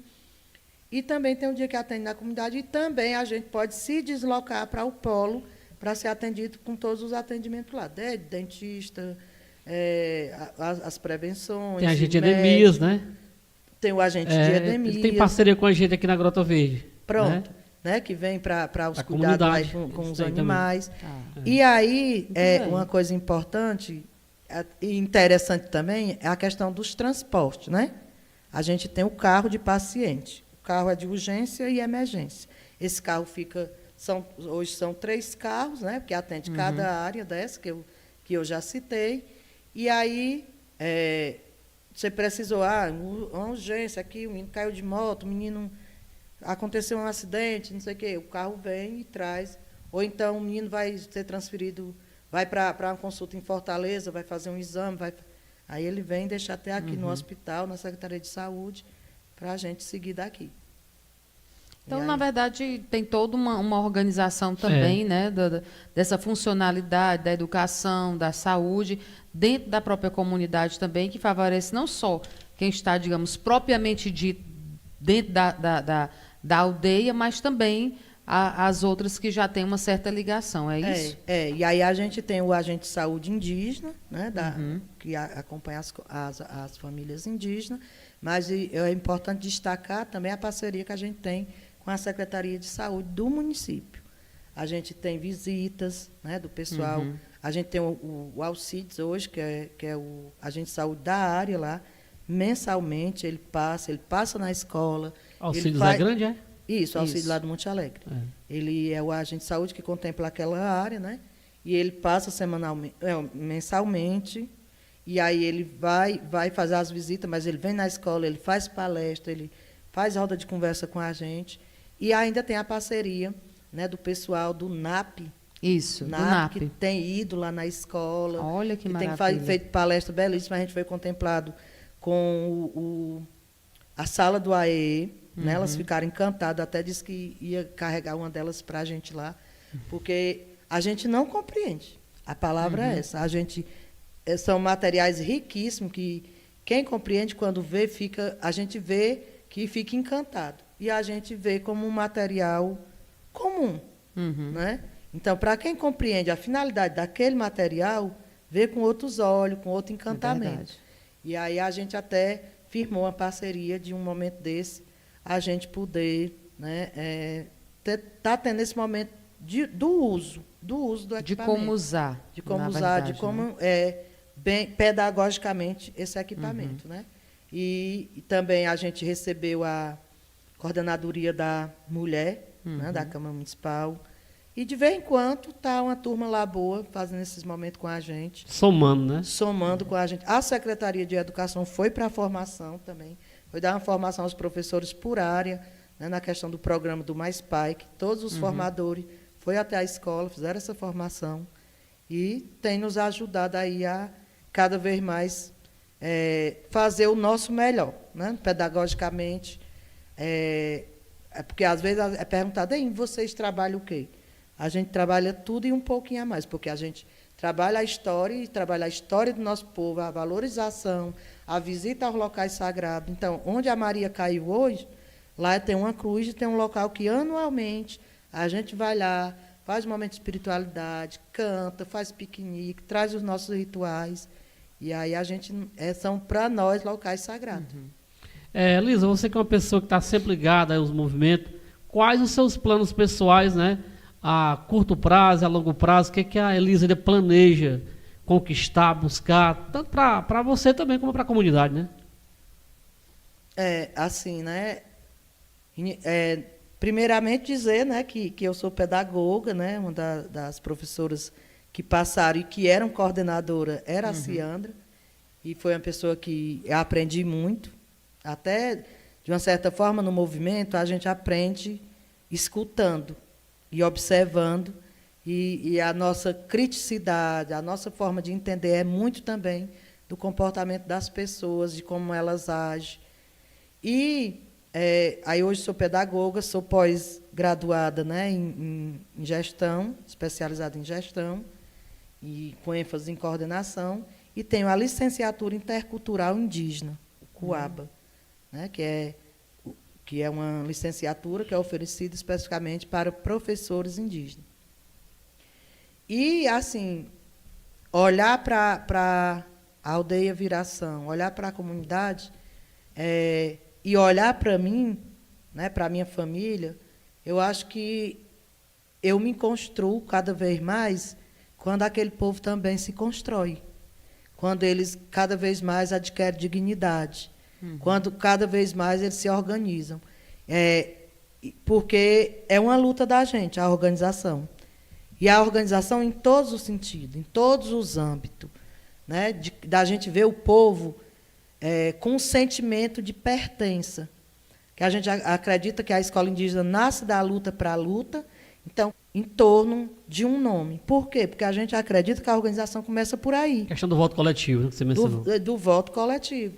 O voto coletivo, por quê? Porque eu tenho força. Olha, se 78 pessoas votou em você, você tem que olhar com bons olhos para cá, com atenção, com cuidado. Inclusive, lá dentro da aldeia tem uma seção, não é isso, Temos uma Elisa? seção indígena que funciona lá, especificamente para nós, povos indígenas. E aí, como eu disse, né? Nós somos hoje 91 eleitores e, assim, a gente não consegue fechar 91 votantes coletivos, porque muitos ainda não abriram a cabeça para entender que a construção coletiva é junta. Não, eu estou devendo a fulano, mas não deve nunca à comunidade. E hoje tem tudo, E mora tem dentro da toda a comunidade, dignidade né? dentro da comunidade. Às vezes tem até o emprego dentro da comunidade, mas não reconhece que deve nada à comunidade. Mas chega uma coisa e não dei, para ver começa, se, né? se não... A se confusão, né, dever, Elisa? É confusão grande. É para você ver como essa questão, como você mesmo falou, né? Da pertença, da organização, é complicado para todos aceitarem ou se adequarem da mesma forma, né? Porque o que você fala aqui é uma condição, por exemplo, que vocês entendem que é a melhor, né? Para que as conquistas venham de uma maneira mais organizada, para que a própria comunidade se fortaleça, se una, né? Porque se vocês, por exemplo, de repente entenderem que querem algum benefício, a comunidade estando organizada tem mais força, tem mais voz para reivindicar, para lutar, para conseguir, porque é um entendimento da comunidade, e não da Elisa, e não do Beto, e não... né? E assim, entender que esse gesto, que essa atitude, não é no cicrano, no Y, no Z, é no fortalecimento do povo. Né? Por exemplo, nesse quesito, por exemplo, a gente está votando juntos, nesse nome. Ah, mas eu não gosto. Mas você gosta do que chega na comunidade, do fortalecimento da comunidade, da organização? Pensa por a comunidade. Quantos, às vezes, engole grosso, mas a comunidade, na sua maioria, decidiu e vai junto com a comunidade? E vai receber o benefício, né? A Elisa falando isso aí, esse ano, nós lá na Endemil somos um setor de 17 pessoas, e a gente também escolheu o voto coletivo esse ano, né?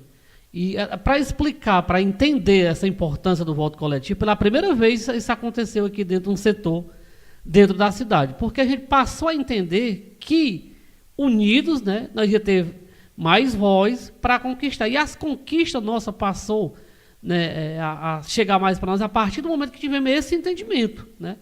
Esperamos que continue assim o setor, porque a partir daí nós vamos ter voz para conquistar aquilo que nós almejamos buscar dentro do setor. Essa importância do voto coletivo, né, ela é de suma importância, porque só quem vai ganhar é a comunidade, né, que vai receber os benefícios, né? Como você falou aí, praticamente 90 pessoas na comunidade, né, votaram em um determinado, né, nome escolhido, que vai olhar com bons olhos para essa comunidade, né? Exatamente. É interessante toda essa colocação, né, para a gente entender. Mas é difícil, né? Para explicar isso aí, para entender, para buscar esse voto coletivo, trabalhar com pessoas muita conversa, viu? Complicado. A gente sai no final ressacado. É verdade. Tem ainda alguns comentários aqui, a gente está chegando já na reta final aqui dessa edição do programa. E a audiência se manteve, viu, senhora? Sim, né? Temos aqui o Joaci, né, Pereira, que diz: parabéns, guerreira, você é muito linda. Temos a Tainá, né? A Tainá é filha do Gene, né? Que diz: Elisa, sou tua fã, desde que eu era pequenininha. Mulher, a gente não diz essas coisas assim, não, porque o povo fica tentando calcular a idade da gente, né? Amo tu e amo o povo da Viração. Cheiro grande. Também, meu amor. O Rodrigo Tabajara diz: Elisa Potiguara, mulher guerreira e companheira. Um abraço para essa grande liderança de Tamboril. Cheiro, Rodrigo. A Cleomar Firmino: parabéns, você está representando aí toda a nossa aldeia. Responsabilidade, Cleomar. Né? Yasmin Araújo: parabéns, mãezinha, por nos representar tão bem. Você é um exemplo de mulher e liderança. Me espelho em você todos os dias para ser uma continuadora da luta do povo. Essa aqui pegou pesado, viu? Essa aqui me engasgou. A Ana Beatriz Santos: parabéns, tia Elisa. Enfim, Elisa, na verdade, né, a gente sabe que, não sei se você entende dessa forma, voluntariamente ou involuntariamente, né, a gente percebe, sabe da força da sua liderança dentro da comunidade, né? Algo que eu acredito que não seja fácil de se fazer, né? De estar todos os dias lutando, trabalhando para o diálogo, para a conciliação, para o entendimento, até porque é uma comunidade que hoje tem quantos habitantes lá na comunidade? Né? Quantas, vou dizer assim, no geral, né? Não só por família, mas no geral. Hoje a gente, na escola, a gente fez esse levantamento, eu não vou saber dizer por faixa etária, mas a gente tem 101 habitantes com 32 famílias. 32 famílias. Né? Então, é uma boa quantidade de pessoas, né, organizadas ali naquele ambiente e que tem inspirado, né, outras comunidades, porque se assim não fosse, você não estaria aí falando dessas das comunidades indígenas da Serra, né, do povo ali do Açudinho, por exemplo, né, das comunidades que aos poucos estão buscando essas raízes, ali da comunidade do sítio também, né, que hoje já está, acredito, também mais avançado, né, nesse processo também de identificação e de organização, e tantos outros aqui, em outras localidades, né, aqui do município de Tamboril também, que de repente possam estar ou se identificando, né, como povo indígena ou como povo quilombola também, que a gente sabe que tem essa luta, né, na verdade, aqui no município de Tamboril, pela questão da demarcação de terra, da própria identidade e também dos costumes, que era a última coisa que eu ia lhe perguntar. Como é que vocês fazem, por exemplo, diante desse mundo da mídia, todo mundo conectado, para, por exemplo, colocar na cabeça de uma criança, que eu acho que é um pouco mais fácil, mas na cabeça de um jovem, de um adolescente, né? A questão do cocá, a questão da dança de vocês, a questão dos mitos, de manter Os isso... rituais, né? Os rituais, de manter isso, incorporar isso, e como você disse, os alunos, né, que saem para outras escolas, nem sempre da mesma linhagem, da mesma ideologia, mas como vocês tentam fazer com que esse jovem não perca essas raízes? Toda sexta-feira, a gente reúne todos os alunos e a gente começa com o ritual. Né? O ritual do toré, e a gente começa pedindo a eles, né, a compreensão do que é para eles Deus, né? E ontem mesmo a gente falava sobre isso, porque religiosidade e espiritualidade são coisas diferentes. E ontem, belíssimamente, um aluno trouxe esse conceito, né, de religiosidade. Ele citou o toré, a conexão com a natureza, de estar à beira de um rio, conversar com os nossos encantados. E a religiosidade era a festa da Virgem de Guadalupe, que a gente faz em dezembro, a homenagem à Virgem de Guadalupe. E Guadalupe tem um porquê, né? Porque Guadalupe foi uma santa que apareceu ao índio Juan Diego, no México. E a história é belíssima dela. E a gente se encantou com essa história, e hoje a gente homenageia de 2 a 12 de dezembro a Virgem de Guadalupe. E isso, para esse aluno, era religiosidade.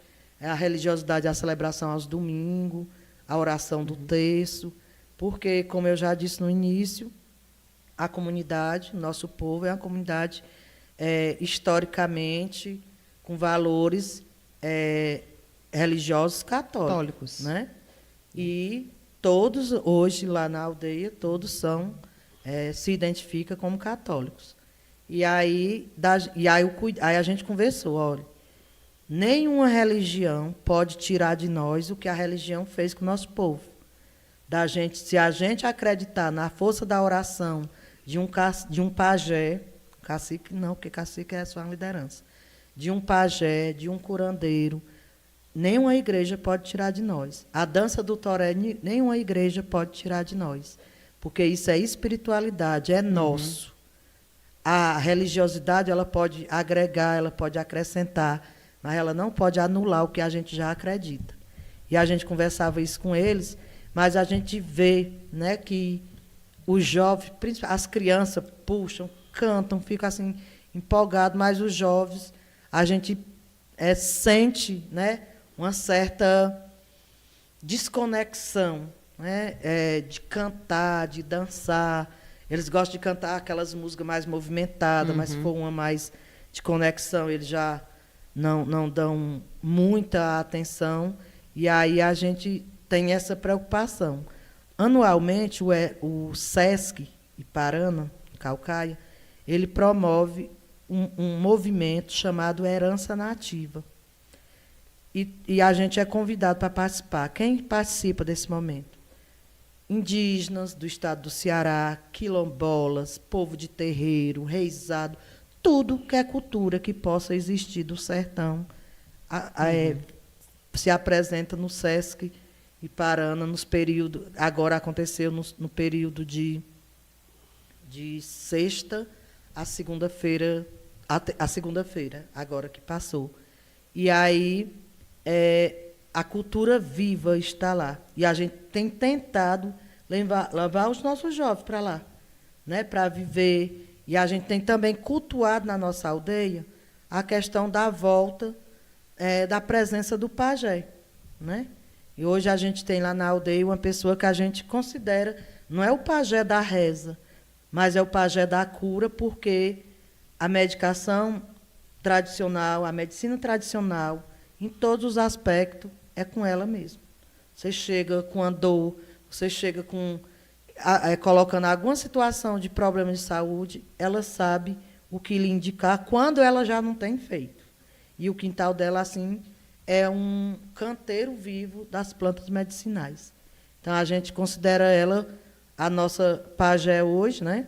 Cacique a gente não tem na aldeia, porque quem é a figura do cacique? É a maior liderança do povo. E a gente compreendeu que a gente pode distribuir essas tarefas, já que é tão difícil lidar com gente. Já pensou uma pessoa só comandando? E aí a gente achou por bem não eleger a figura do cacique. E a gente, hoje, qualquer pessoa que chegue na aldeia, quem é que eu procuro? Qual é a liderança? Não, pode falar comigo, pode falar com outro, que qualquer um vai estar preparado para orientar, né, para conduzir, para falar sobre o povo. Não tem essa centralização, né?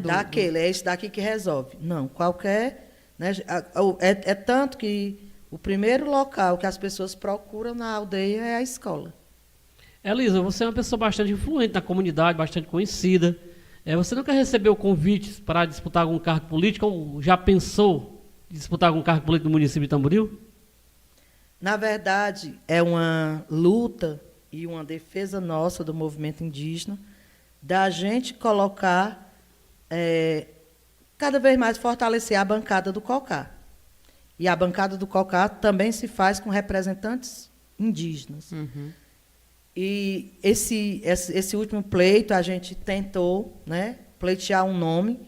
E, assim, eu, particularmente, não me identifico muito com a área de eu me candidatar.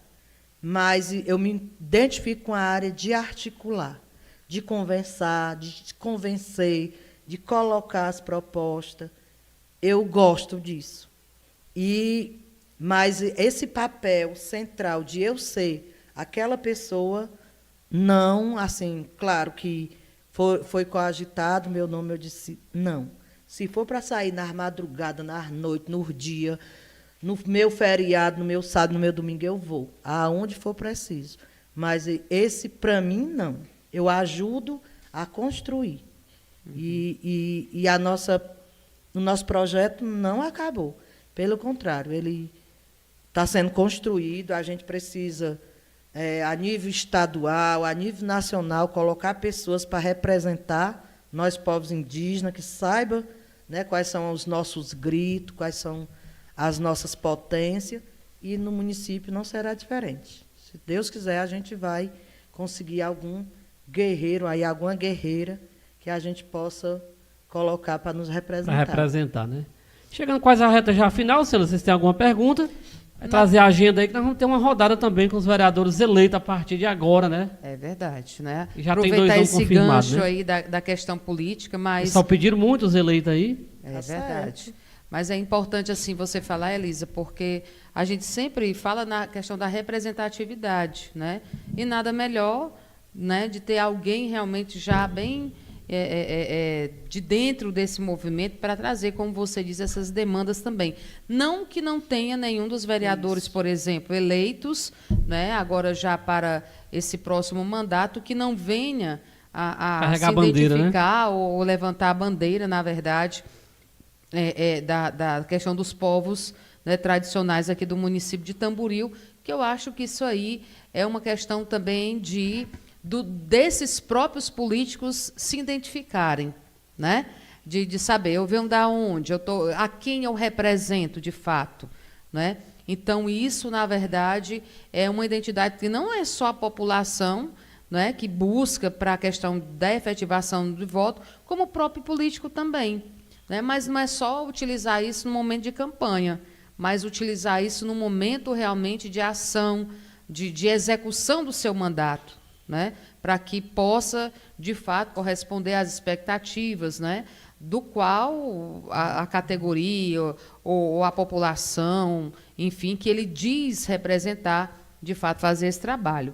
E a gente vai falar muito a respeito disso, principalmente já nas próximas edições do Tambas Podcast, né, Elisa e você, que internauta, porque nós já fechamos a nossa agenda do mês de novembro, né? Vamos estar já no próximo dia 19, ou seja, já na próxima terça-feira, né, Luiz? Isso. Trazendo o vereador eleito, o Israel Santos, né, que é irmão do Gene, irmão do vereador Giovanni, porque, além de ser um estreante, né, na política aqui do município de Tamboril, também foi o vereador mais bem votado, né?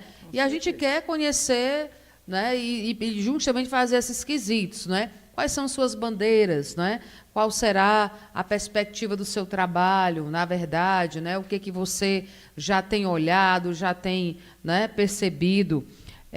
Também vamos ter no dia 26, né, fechando a programação desse mês de novembro, é o segundo vereador mais bem votado, que foi o doutor Rudinei Soares, né, que já tem alguns mandatos, né, aqui no município de Tamboril também, alguns mandatos de vereador, que já tem aí alguns trabalhos também prestados, né, à comunidade tamborilense, e a gente vai estar conversando, né, mais uma vez com o mesmo que já esteve aqui participando do Tambas Podcast, assim também como o Israel, mas a gente vai conversar um pouco mais a respeito mesmo de política, de trabalho, de perspectiva, né, do mandato mesmo de vereador desses candidatos. Então, vai ser uma conversa diferenciada, Isso, né, Luiz? Conversa bem mais política, né, voltada para os projetos da comunidade.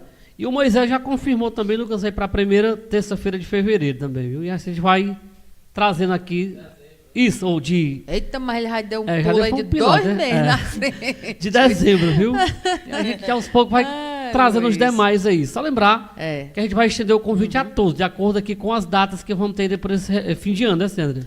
E até mesmo, né, quando a gente fechar esse ciclo dos vereadores, né, já eleitos para esse mandato de 2025, a gente também deseja conversar com aqueles que ainda não tiveram, por exemplo, a oportunidade de vir aqui, né? Ou alguns que, por exemplo, temos o doutor Pedro Henrique, temos o Caburé, né? Também que não chegaram a participar aqui. Tem também, quem mais, Luiz, né? Que não, na verdade, não logrou êxito, né? Nessas eleições.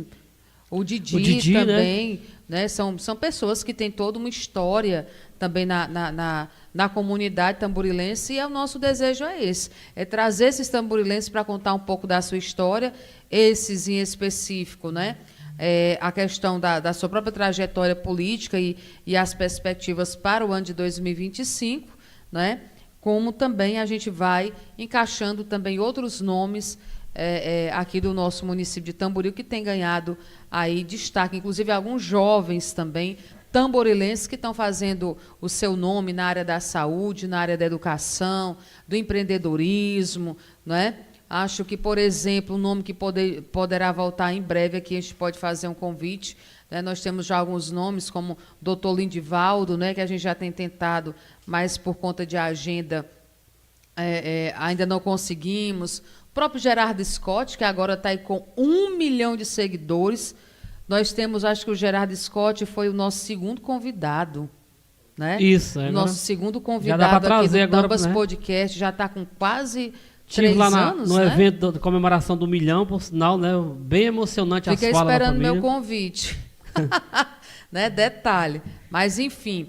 Mas está na hora de voltar, porque muita coisa aconteceu, muita coisa mudou, né? Elisa, que hoje está aqui com a gente, nos fez assim uma aula realmente de história, de luta, de política, de consciência, né? E de força também, porque, como você diz, né? É uma responsabilidade grande representar a comunidade, mas eu tenho certeza que todos estão muito alegres e felizes por tudo aquilo que você falou, por mais coisas também que poderiam ser faladas, não é? Mas é uma história, não dá para falar da individualidade da Elisa se não falar da história da comunidade. É uma coisa aqui que eu tentei separar, né? Não dá. E não deu muito certo, né? Na verdade. Mas, Elisa, a gente agradece muito a sua participação aqui dentro do Tambas Podcast, né? Esperamos ter uma outra oportunidade, né, no futuro breve, de tê-la novamente aqui, já para você e outras lideranças que possam também lhe acompanhar, falar de mais conquistas, de mais comunidades, né, que se auto-identifiquem, que corram atrás disso, de fato mesmo, né, porque é a história do nosso município, é a nossa identidade. Estamos aí 170 anos de emancipação política, 170 anos de história, então tem muita coisa ainda para ser mostrada, né, Elisa? Sem dúvida, Ciandra. E Safadão, né? Luiz Isso. Safadão. Uhum. E aí, assim, em outros momentos, eu ficava acompanhando o programa, né? E ficava vendo, né? História do povo de Tamboril. E eu ficava, será que algum dia eu vou aí, né? E depois fui convidada algumas vezes, né? E eu não vou dizer que eu dei cano, né? Questão da agenda também, né? Foram as agendas. As agendas. Né, As Ciandra? agendas da vida. As agendas da vida, né? E hoje tinha que ser o dia. Né? Também é verdade. é a questão do dia. E foi hoje. E saio daqui assim muito feliz. Você ficou à vontade? Gostou? Vinha mais aflita, né? Sem dúvida. Quando me disseram no caminho que tinha umas perguntas, aí eu enchi a boca de chiclete, não acredito não. E dizer o quê, né? Que saiu daqui assim com a sensação que trouxe, né? Um pouco de mim, mas também um pouco do que eu sou no coletivo, né? Do meu povo. E eu acho que o que mais me orgulha é isso, dizer o quanto esse povo teve uma trajetória de resistência, de dificuldade, mas hoje pode falar das suas conquistas.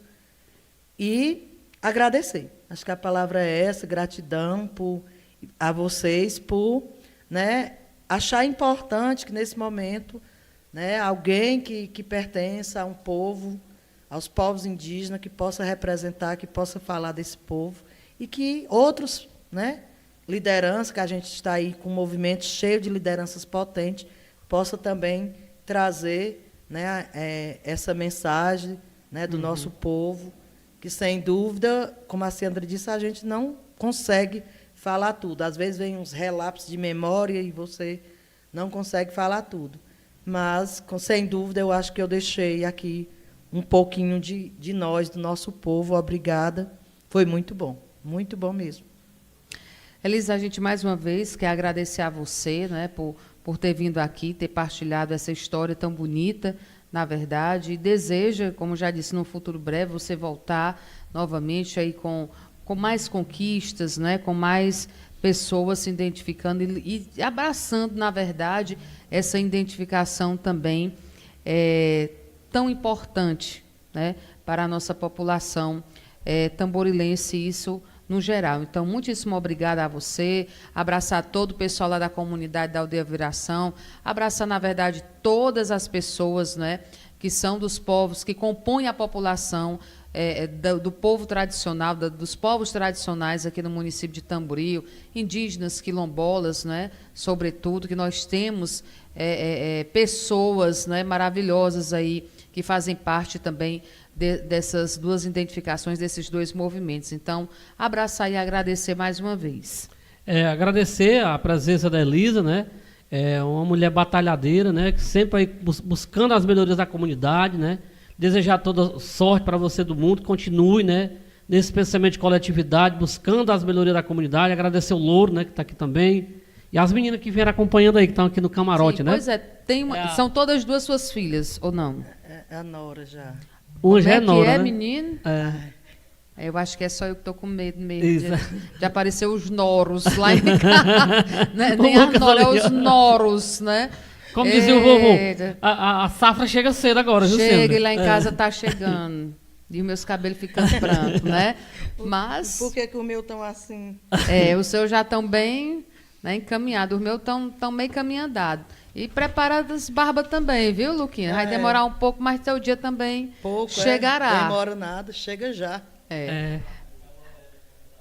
Eita, e a Lorena é uma blogueira de qualidade, viu? Ela já está toda, né, comparando uns vídeos anteriores com os atuais. Evoluiu, já está dando tchau, bom dia, beijo. Justamente. Está interagindo perfeitamente bem, viu?